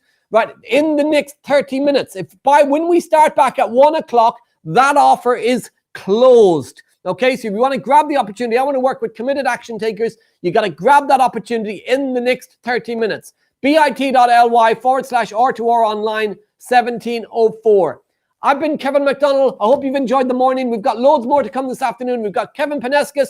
We're talking about helping you on your essays right now. We've got David Siegler. We've got Paula Mahoney. We've got Rob Moore and Mark Homer talking about what you can do when you get out of this. We still got the 90-day plan and planning your business. We've got loads to cover through today. We're here till 6:45 this evening. We're going to be giving away some gifts over the day. We're going to be giving a gift away at 1 o'clock. So right at 1 o'clock, I'm going to be giving you your first free gift. You need to be online to get that gift. 30 minutes, guys, for this opportunity. Grab it. It's going to be closed in 30 minutes' time. The Rent to Rent online system, the 12 modules, you can start immediately tomorrow. You could start tonight. Immediate immersion. The 12-month implementation blueprint, the marketing pack, the scripts, the contract, the 90-minute Q&A, and the lifetime partnership opportunity. Both of them are going to be gone in 30 minutes' time. $13.95 plus VAT, and you bring a second person absolutely free. And on the lifetime JV, you get your money back on the first deal. You get your money back from the first deal. You secure that in the next 30 minutes, guys, you get the partnership opportunity. Grab it. Whoever you are in the next 30 minutes, you get the partnership opportunity. Now, if you're having any problems with the links, anything like that, call the office. So we're going to take the break, but if any problems with the links, any issues with the link, any problems registering, put your name, email address, and phone number in the comments box if you want the team to give you a call. Okay, so name, email address, phone number in the comments box. If you want any more detail, if you've got issues with the links, if you want the team to give you a call, do that now. The team can give you a call. Or if you've got the number, give the team a call in the office. Okay, so I'm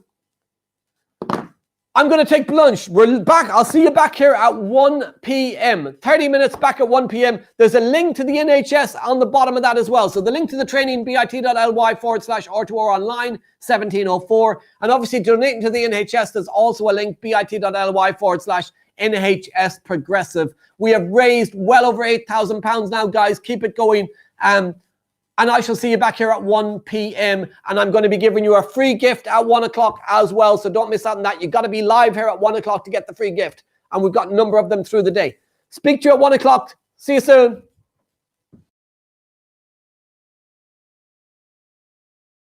The genius that is Mark Homer. Analyst, geek, loner. His wife gets upset and won't let him forget that only a spreadsheet can give him a boner.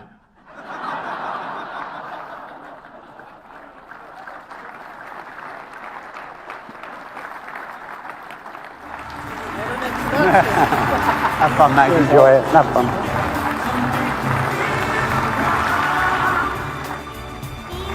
Hello. Well, good afternoon. Hello, O2. 20,000 people. So, thank you, Rob. I appreciate the introduction. I've sort of got to carry on from that now.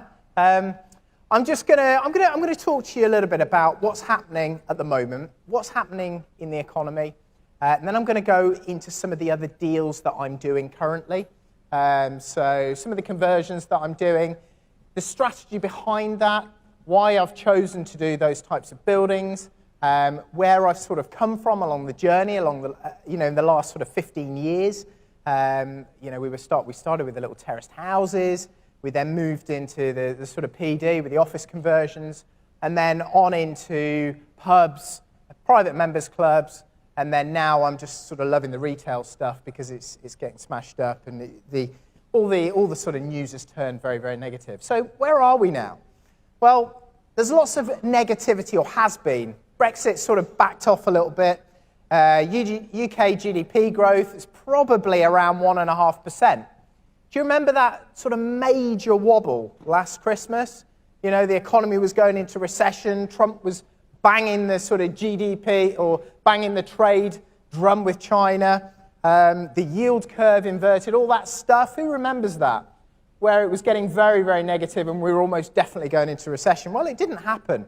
And therein lies a very big sort of lesson with predictions and trying to guess when the next recession is and trying to work out where we are in the cycle and how the timing works. So, for me, it's about doing deals that work in pretty much any cycle, protecting the downside, going for a sort of rental model, going for something long-term, basing the strategy on income. I don't really like selling stuff. That's just sort of how I've done this. So looking at inflation, if you look at CPI, it's quite clear now that inflation is probably starting to pick up a little bit. I reckon if we didn't have this sort of Brexit backdrop, we'd probably have interest rates going up a little bit now. If we didn't have all the sort of negativity around sort of Brexit and all the sort of trade tensions that haven't really materialised yet, but people are guessing may materialise. So if you have a look sort of over the last, 10 years on that graph, you can see sort of we're back on the sort of upward trajectory. Rates are very, very low, and confidence is starting to rebuild. But most employers, most sort of businesses, they're not investing, they're not mechanising, they're not spending money on infrastructure and buildings and all that sort of stuff because we've had this series of uncertainties. So, you'd have Brexit, prior to that you'd have the recession. So what are people doing, what are businesses doing instead of investing and buying those sort of long-term assets? Anybody any idea? They're buying their own what, sorry? Buying their own shares back. Maybe they're shoring up their balance sheets. What else are they doing? Selling, maybe. Lots of them still have the business, still have the income, still are making the sales, but because they don't want to make the long-term investments, they're hiring. So they're probably putting that money into hiring more staff. It's pushing unemployment down. You know, wages are going up. Wages are recovering now. But, of course, if things sort of turn bad, then they can make redundancies, whereas it's more difficult to do that with long-term sort of technological investment. So there's been quite a big shift, and this has moved the whole backdrop. If you have a look at gross sort of weekly earnings, you can have a look. They've really started to grow now. You probably noticed for many years after recession, it was always, wages aren't going up, wages aren't increasing, all that sort of negativity. You never see this in the press, do you? You never see the fact that wages are going up, unemployment has, you know, is actually the lowest it's been for many, many decades, 30, 40 years. And as we move into the future, there's going to be an effect. You know, this is building beneath the surface. It's good in a way. It's maybe bad for rates, but it's probably good for rents. It's probably good for capital values. It's good for all of those sort of, you know, when people need to go for a loan and a mortgage, you know, they need to meet the sort of income requirements. This sort of builds in the background.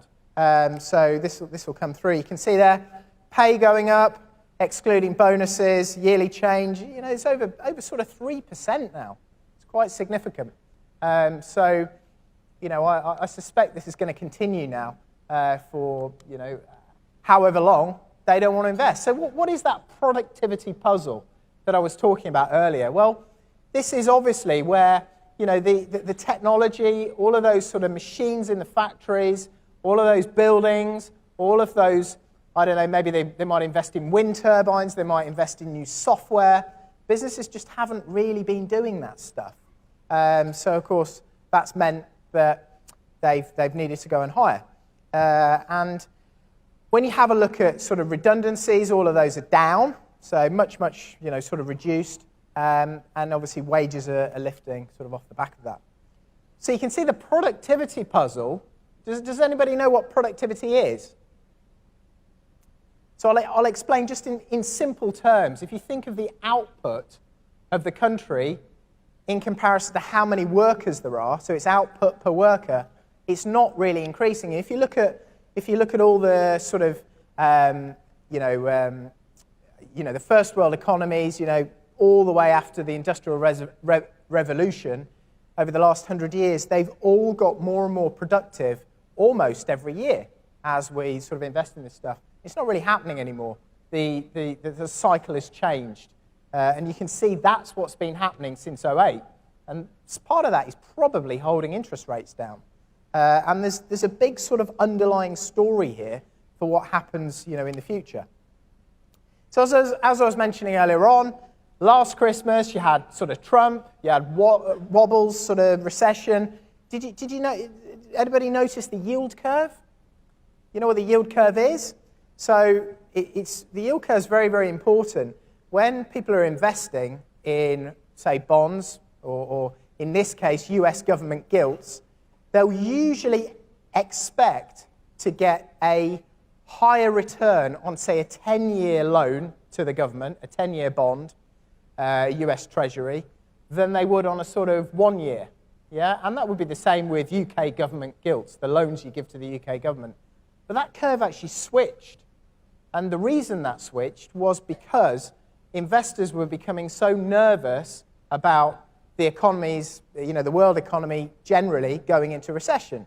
So when you lent money to, say, the US government and the UK government, it was actually a lower rate that you would receive on that money, or a lower yield for a longer period of time, the 10-year sort of outlook, rather than, say, a 3-year. And that usually indicates that a recession is around the corner. So that happened last Christmas. The market dived loads. I had so many people coming to me saying, shit, everything, all the wheels are going to fall off. I'm selling all my sites. I'm going to get out of the, you know, property and all this sort of stuff. And I just kept saying it's very difficult to predict this stuff. But what is it good for? What are times like that good for? Buying? What is particularly good right now? I mean, I know some of that's gone. Some of that sort of hesitancy and people not wanting to buy has sort of abated a little bit. But I think there's still significant softening. You know, if you look in our market where we are, house prices are probably off 5%. If you look in central London, Royal Borough, what are they down by on average, house prices? 25? What do you think it might be with a no deal? I was talking to people last week saying it could be 50. You know, if you want to get a deal done there, it might be 30, 35% off what it was at peak. So, you know, it depends where you are and what you're doing. But I know with development sites, certainly, you know, sort of new build sites, you know, and to a certain extent conversions, maybe less the offices. I find the offices all very expensive, certainly where we are. I think there are more opportunities. I think there are more developers going bust. I think there are quite a few of these sites that have been taken back by the bridging companies, by the development funders, because of the fact that they're not selling at the same rate that they were even, say, 2 years ago. The time to sell has increased on all of these developments.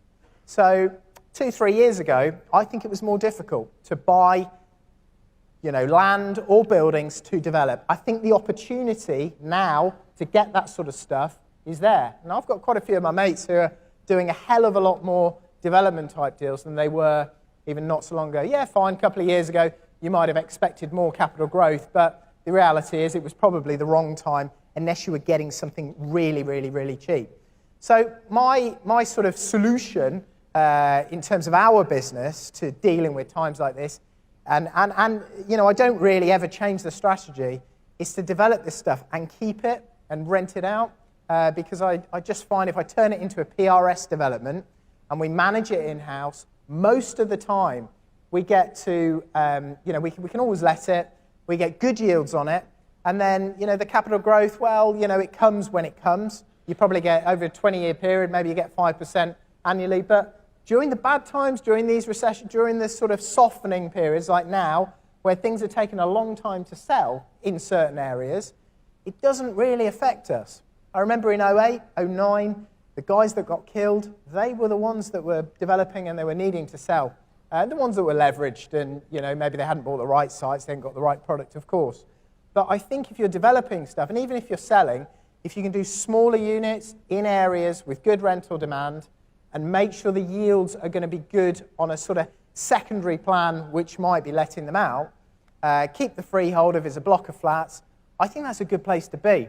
I wouldn't really want to be building big houses right now, which have to be sold, because if you rent them out, the yields are too low. I don't think that's a great place to be. But clearly, if you're getting the site cheap enough, then almost anything works, doesn't it? So it's all dependent on sort of what you're paying and what the market is afterwards. So none of this stuff has really come to fruition yet, and the whole Brexit thing is being kicked down the road. Who knows what's going to happen? We've got October, that's the sort of next end date. I'm sure the press will crank it all up, won't they, just before the sort of exit date. Whether it will happen or not, whether Boris will tell some more porkies and it will just get kicked down the road, who knows? But the reality is, I suspect all the way through to that October date, the heat's going to go up again, isn't it? Do you remember this last time? And you go, are we going out? Are we staying in? All right, less people believe that there's a no deal anymore. The market doesn't believe it. The market didn't believe it last time. But it might happen. And I'm sure the press will make lots of sort of take advantage of that to sell newspapers, to sell, you know, all of their stuff. So I suspect there's going to be more, you know, if you can use that sort of messaging and that news when you're bidding on properties and sort of, if you get really stuck in during those periods when all of that is really at its height, you know, it's always the best time to buy shares when BP's spilling oil into the ocean, or, you know, when there's, I don't know, VW are in the middle of an emissions scandal. It's the same thing as this. As it turns more and more negative, you can just see what's going to happen before October. And I think the development sites, I think there's big opportunities there. And I think in the south where things have, no people just hate it all. Obviously, there's the stamp duty, and that is a challenge. But if you're buying land or you're buying sort of buildings to convert, then you're commercial rate, and that's not such an issue. And then maybe look to hold in the right areas, or maybe look at other models, maybe co-living, sort of cluster flats, HMOs, things like that. Interestingly, households are still spending.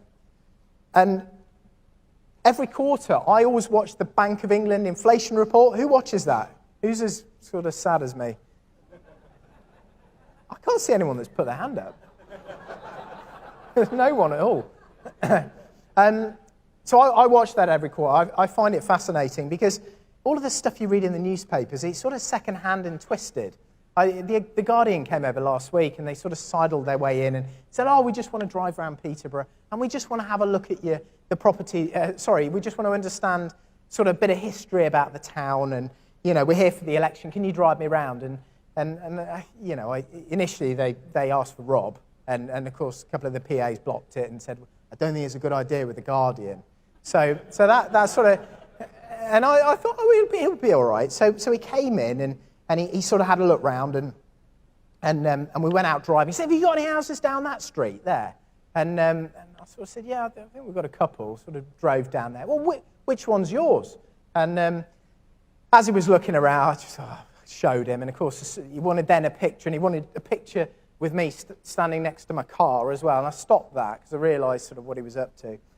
And then, of course, I dropped him back, and then I realised he got straight back in his car, and he went straight back to the property, knocking on the door, digging for dirt with the tenants. And, of course, this article's come out, and it's there, and, more boasts about driving Ferraris and flying helicopters, and that's sort of there, and, Mark drives this car and all the, usual sort of Guardian stuff. And it's sort of, I don't know, all of that stuff, you can view it as negative. You can see it as, those guys aren't, they're sort of exposing this or making, but you can often turn that sort of, I don't know, messaging to your advantage. And you can use that to your advantage, I don't know, when you're bidding or when you're doing sort of events or whatever it might be. So, yeah, I love watching that inflation report. I used that in that article. The Bank of England always gives you the sort of, the clarity. If you watch the governor and you watch, the sort of deputy governor and all that, they give you very specifically what is happening rather than the sort of Guardian version, the Guardians of the truth or not. So effectively in there, they're saying households are still spending.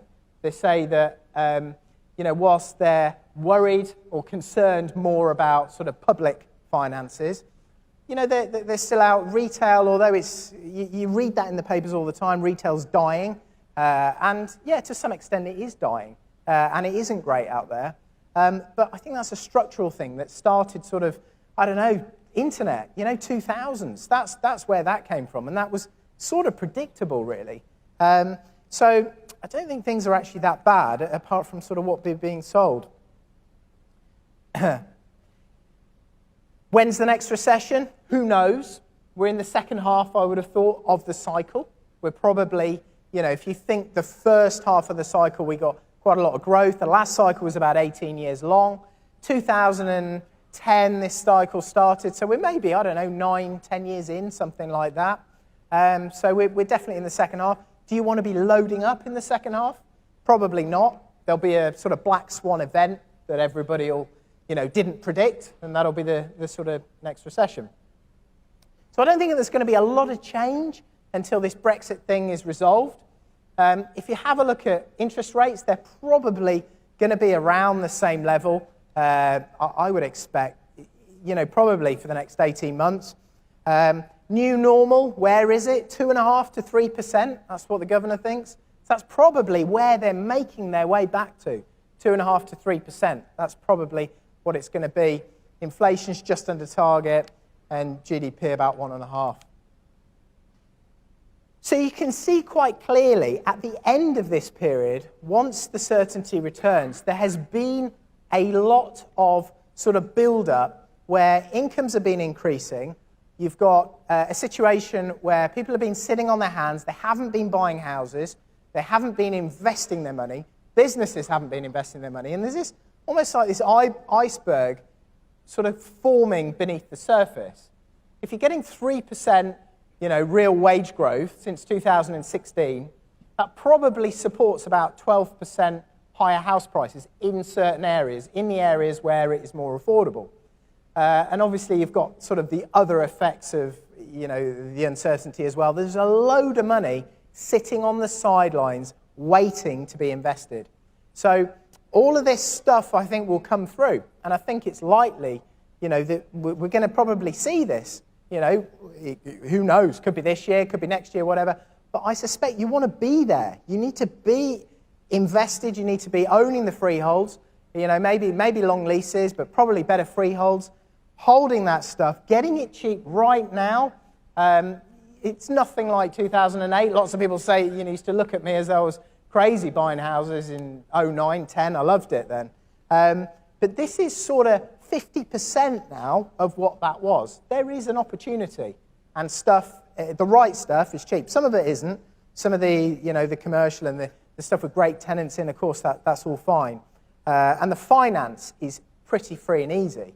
So it's a bit like a slide rule. At any one time, you've got rents rising, you've got sort of finance at the moment, which is, very good, easy.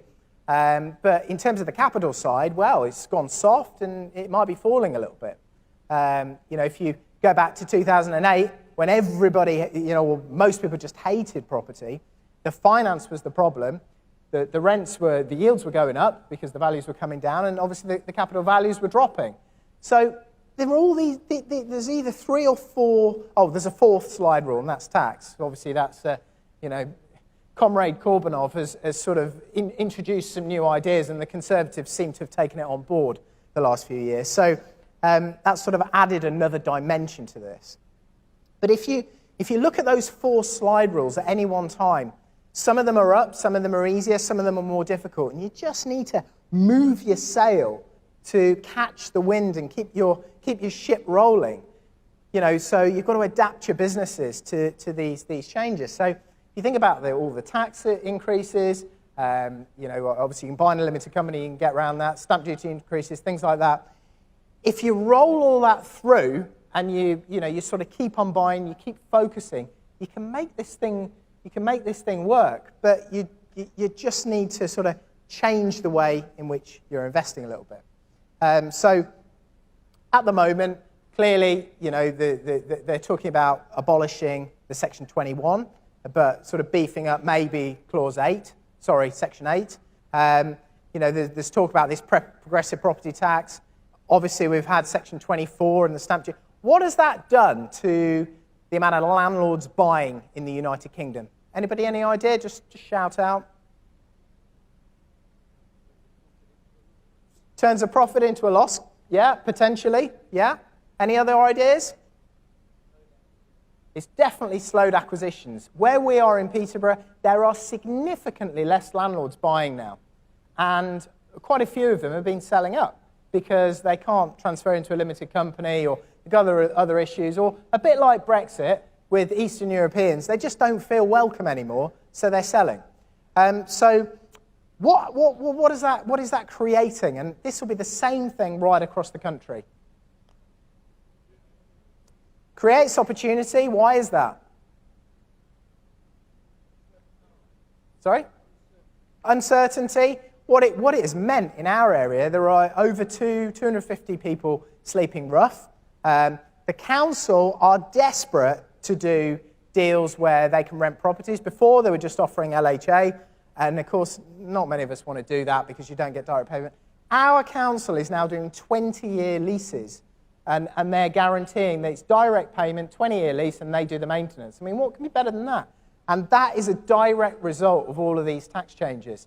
Our rents on our 3-beds have gone from about $525 where we are to $725 in 2 to 3 years on a little 3-bed. And prior to that, it probably went up £100 in 10 years.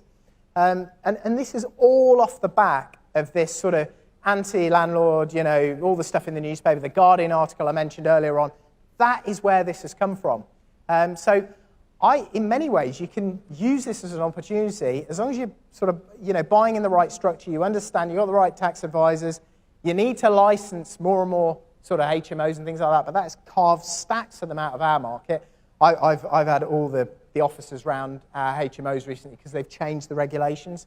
But it is, again, taken a load of landlords out of the market, reduced the amount of stock, and therefore, we've got less voids and the rents are increasing.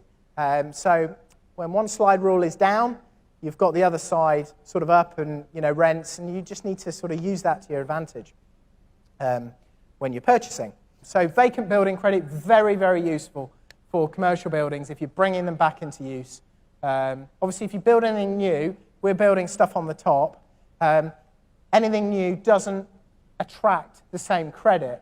But if you're taking away areas from the first floor, as we did to get light in, that then gets sort of netted off and you get that back in new build. So that's very, very useful. Noise has been a big thing. Previously on developments in the town centre, I haven't had an issue with the environmental health lady, and she's been all over this. The local council wanted me to put they wanted me to do a sort of joint piece in the newspaper about it and developing a part of town, which was great. But of course, all it did was activate the nightclub owner opposite and alert him to the fact that this is what we were doing. So he got straight onto the environmental health. And you can imagine she was sort of doubly sure she was having, higher spec double glazing in the front and mechanical ventilation throughout the building, which, there's a cost to. They've never made me put that in before. But there was a court case a couple of years ago that just means that you can basically the residents can shut local nightclubs down. So all this stuff, it takes a little bit of sort of getting your head around, but I love learning about it. You get the right professionals. I've got an architect, an M&E consultant, I've got a great structural engineer. All these guys know how to do it. And all I'm doing there, the project manager's effectively running them all. All I'm doing is just making sure that the thing is moving along in the right direction. So all of this stuff is surmountable. You can get around it if you find the right professionals. And that's your job, finding the right professionals for these sorts of projects. Because lots of them, they need a little bit of help, or you need to bring somebody else in. So talk to lots of people, network with them, meet other developers. That's where you get to find them. So what's the GDV on that? So the apartment's about 17.5. The total building GDV is about 21.8 million. So, it's a good sort of chunky asset in the middle of the town centre. My ground rents, what's happening with the sort of freeholds and ground rents and all that at the moment? Anyone any idea? So the consultation out, the government wants to set all ground rents at £10 or less. That hasn't happened yet. So I'm probably going to move these out into a subsidiary company early so that I can apply ground rent to them at maybe £250, £300 a flat. Clearly, I'm holding it. So I don't really want to pay that ground rent, but if it's in a subsidiary, I don't have to pay it. But if I ever sell this building in the future, that freehold will probably be worth another 600,000 or 700,000 just because of those ground rents. But if I don't do that, and I may get caught, but if I don't do that, I'll be caught by this new legislation which sets all the ground rents at zero and makes the freehold worth zero. So that's been quite a big thing. And just understanding how these things are coming through the system, these consultations, and where things are headed can mean a very, very big difference. We're spending over £1 million on sort of finance and legals. Banks pretty much putting all the money in because obviously the GDV is high enough. There's enough equity there. Professionals at something like 500 grand because there's quite a lot of them. So, there's a lot of work gone into this, but I'm excited. I want to get the thing done. So this is the other development we showed you. This is the old Poundland right in the centre. It's on the ring road. It's almost opposite the other building. It's got to be like the ugliest building in Peterborough. And the Sunday Sport reckons so. You saw that article earlier on. The Poundland were paying, when I bought it, precisely zero rent. So I had to evict them, then they used all sorts of legal means to try and not leave, but then in the end, they left. So they were paying 90 grand a year. The uppers, they weren't really using all that storage properly upstairs. They didn't really need it all. Hence, they weren't paying a lot of rent.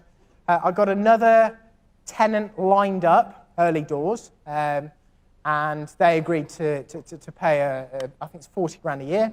So that was great, but obviously, in the background, I've then got to redesign, all the floors above, and we in the end we decided we were going to put one extra floor on the top. So I had to redesign the ground floor and go through. In order to redesign the ground floor, you've got to work out what's happening with the structure if you're going to put extra weight on. So we've had to do a lot of work on the ground floor, sort of the bin stores, the bike stores, all of those staircases, so that we can get into the upper parts of the building. Same engineer's been putting it into his huge bloody matrix and coming out with all these calculations and all the extra steel that needs to go into the building. So we got that, went back to the tenant. Obviously, they tried to chip us a bit. But, it's quite exciting. We're going to have a building, a really, really sexy, well, I think it looks good anyway. That's what it's going to look like, hopefully, as long as the planners approve it. It's gone in. We did a lot of consulting with them. They wanted to see that the big thing in the middle of Peterborough are the views to the cathedral. Those views to the cathedral are sacrosanct. There are no views affected by this building, but of course they found something else, as usual. They found the town hall clock, which they like. And as you come over the bridge, there's a view. So I was trying to put 2 extra floors on. Originally, we went to them with that. They wouldn't do it. Clearly, we haven't got consent yet, but they pretty much said, well, 1 floor on the top, we may support that. So that's about as positive as they get at this stage. So we can put that on with timber frame. There's not loads of cost with the timber frame. We haven't got to put a load of steel in up there. We have got to put steel into the building because this building is not built in the same way as the other one. It's not the same sort of construction. The quality is not as good. And then on the ground floor, you've got retail. And I've been really careful to split the retail space into 2. Retail's changing. There's only about, on the ground floor, there's about 1,500 square foot, but I'll be able to split it into a sort of 2 750s if and when this current tenant, who's signing up for 10 years, decides to go. Because our high streets are getting smaller, aren't they? And I need to think what's going to happen in 10, because I'm making these sort of 30-year, 40-year decisions. These are going to be Freddie's investments, my little boy who's just been born. So, I need to think about what's going to happen, in the future. So, in terms of, you can see there the elevations on the side, and on the sort of front of the building. Conservation officers sort of, very concerned about, how the fenestrations work and how the windows look. We've tried to break it up a little bit. But of course, the key consideration, especially in Peterborough, is the cost of getting there. This sort of stuff, afterwards, it's probably worth, I don't know, £250 to £300 a foot, yeah? If you're in central London, it wouldn't be the same issue. Originally, the planning officer said to us, can you demolish it and just put a new building there? But clearly the cost of doing that is significant and not necessarily right for that area. So you've got to be thinking about what works in your specific area. Conversions are good where we are, holding stuff because yields are good.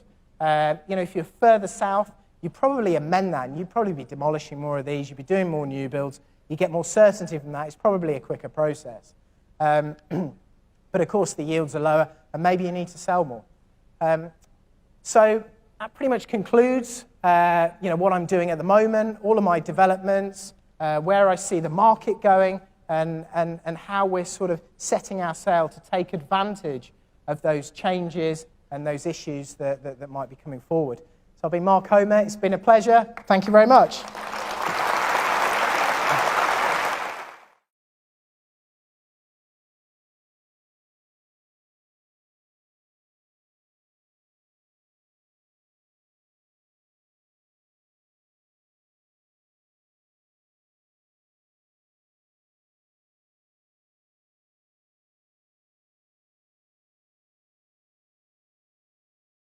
Today marks a sombre day in the impact of this disease, as we join the list of countries who have seen more than 10,000 deaths related to coronavirus. The fact that over 10,000 people have now lost their lives to this invisible killer demonstrates just how serious coronavirus is and why the national effort that everyone is engaged in is so important. Because in hospitals across the country, NHS staff are battling day and night to keep desperately sick people breathing. And they need you. Hi, Mark Homer here from Progressive. Now, as you know, we're in the middle of a global pandemic. Over 10,000 people have lost their lives in the United Kingdom, and that number is rising on a daily basis. I also want to say a huge thank you because we're raising really good money for the NHS, in particular PPE, which is where we're intending to share this money. What a great thing we're doing together. You literally will save lives. That's an amazing thing. Now, the medics, the nurses, the doctors, they need our support. Most of them are working beyond capacity. The NHS needs our help in order to support them. We're looking for you to donate money to the NHS. Now, over the years, with your support, we've managed to raise many hundreds of thousands of pounds for a wide range of charities, and we want to do the same for the NHS now. I was doing a live stream and wanted to work out a way to do a charity raise, maybe on my Stars programme, because we're pretty good at that over the years. We've raised quite a lot of money with the community's help that Mark and I have matched from time to time for cancer research, Sue Ryder, etc. Nothing speaks Britishness more than the NHS. It's there for us from cradle to grave. It's there for us in our darkest hour, and it deserves our support. So this is really a great opportunity. So what we're going to do is we're going to match to a certain level the donations that you make. I only say to a certain level because did you see that chap? He was like 90 odd years old and he raised 4 million for the NHS. I haven't got 4 million in my foundation, but as much as we can match, we will match. Since the NHS and its staff have given so much to us and have become so overburdened with this current crisis, we feel it's only our duty to pull together and to help them in their hour of need. We're truly lucky to have such a phenomenal healthcare system that most countries around the world, they don't have the access to the medicine and to the doctors and to the medics, and certainly not free at the point of delivery. So help us support the NHS and to battle away and send COVID-19 packing by donating to the NHS. So anything more that you can donate and you can give, that would be fantastic. Our initial target was 10 grand. We upped that to 20. We'd really love to make 20 together. You're doing an amazing thing. Thank you very much. The NHS is there for all of us in this country. And I know our amazing NHS staff. One of the things that makes me proud of this country is that it doesn't matter who you are, the NHS is always there to care for you.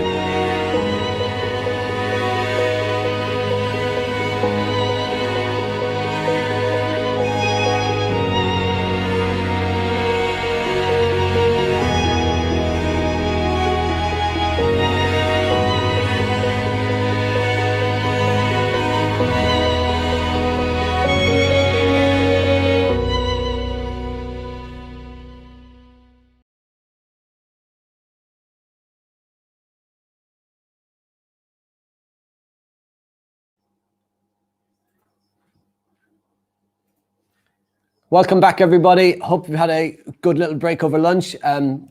We're about halfway through the Revolution Summit. Lots to cover still this afternoon. We're still going to hear from Kevin Paneskis, David Siegler, and Paula Mahoney. We've also got a link to a Robin Mark video about what you're going to be doing, what you can do through the coming months to deal with the virus, deal with what's happening in the marketplace. We've got our 90-day plan we're going to be looking at this afternoon as well. I'm going to be doing a Q&A, so there's hundreds of questions coming in. So this afternoon, I'm going to do a Q&A. We'll go through those questions with you. Questions around challenges you have at the moment, but also mindset, money, beliefs, etc. Just in a moment, we're going to be sharing with you. You can see on your screen the Progressive Property viewing summary sheet. So this is a summary sheet that Mark Homer created when he was doing his own original viewings, and then he was handing it over to a team. and he's got a viewing summary sheet of exactly what to look up at when you're doing a property viewing. So I'm going to be giving you a link to that in a moment. But before we do that, we've got about 2,000 people logged in from around the country. So what we want to do around the UK and abroad, what we want to do is make sure that we've got you as smooth a stream as possible. So we're going to do a quick refresh. So we're going to be refreshing the system here to make sure that it runs smoothly through the afternoon. We'll do this a couple of times today. This will be the first time we do it. We'll do it again later this afternoon. So it'll be about 90 seconds to 2 minutes. So stay where you are. We will be back here in a couple of minutes. Just you should see, we're going to log up, refresh for 2 minutes. You'll see us in 2 minutes. Wait where you are, and we will be back on the page that you're on. So I'll see you inside the next 2 minutes.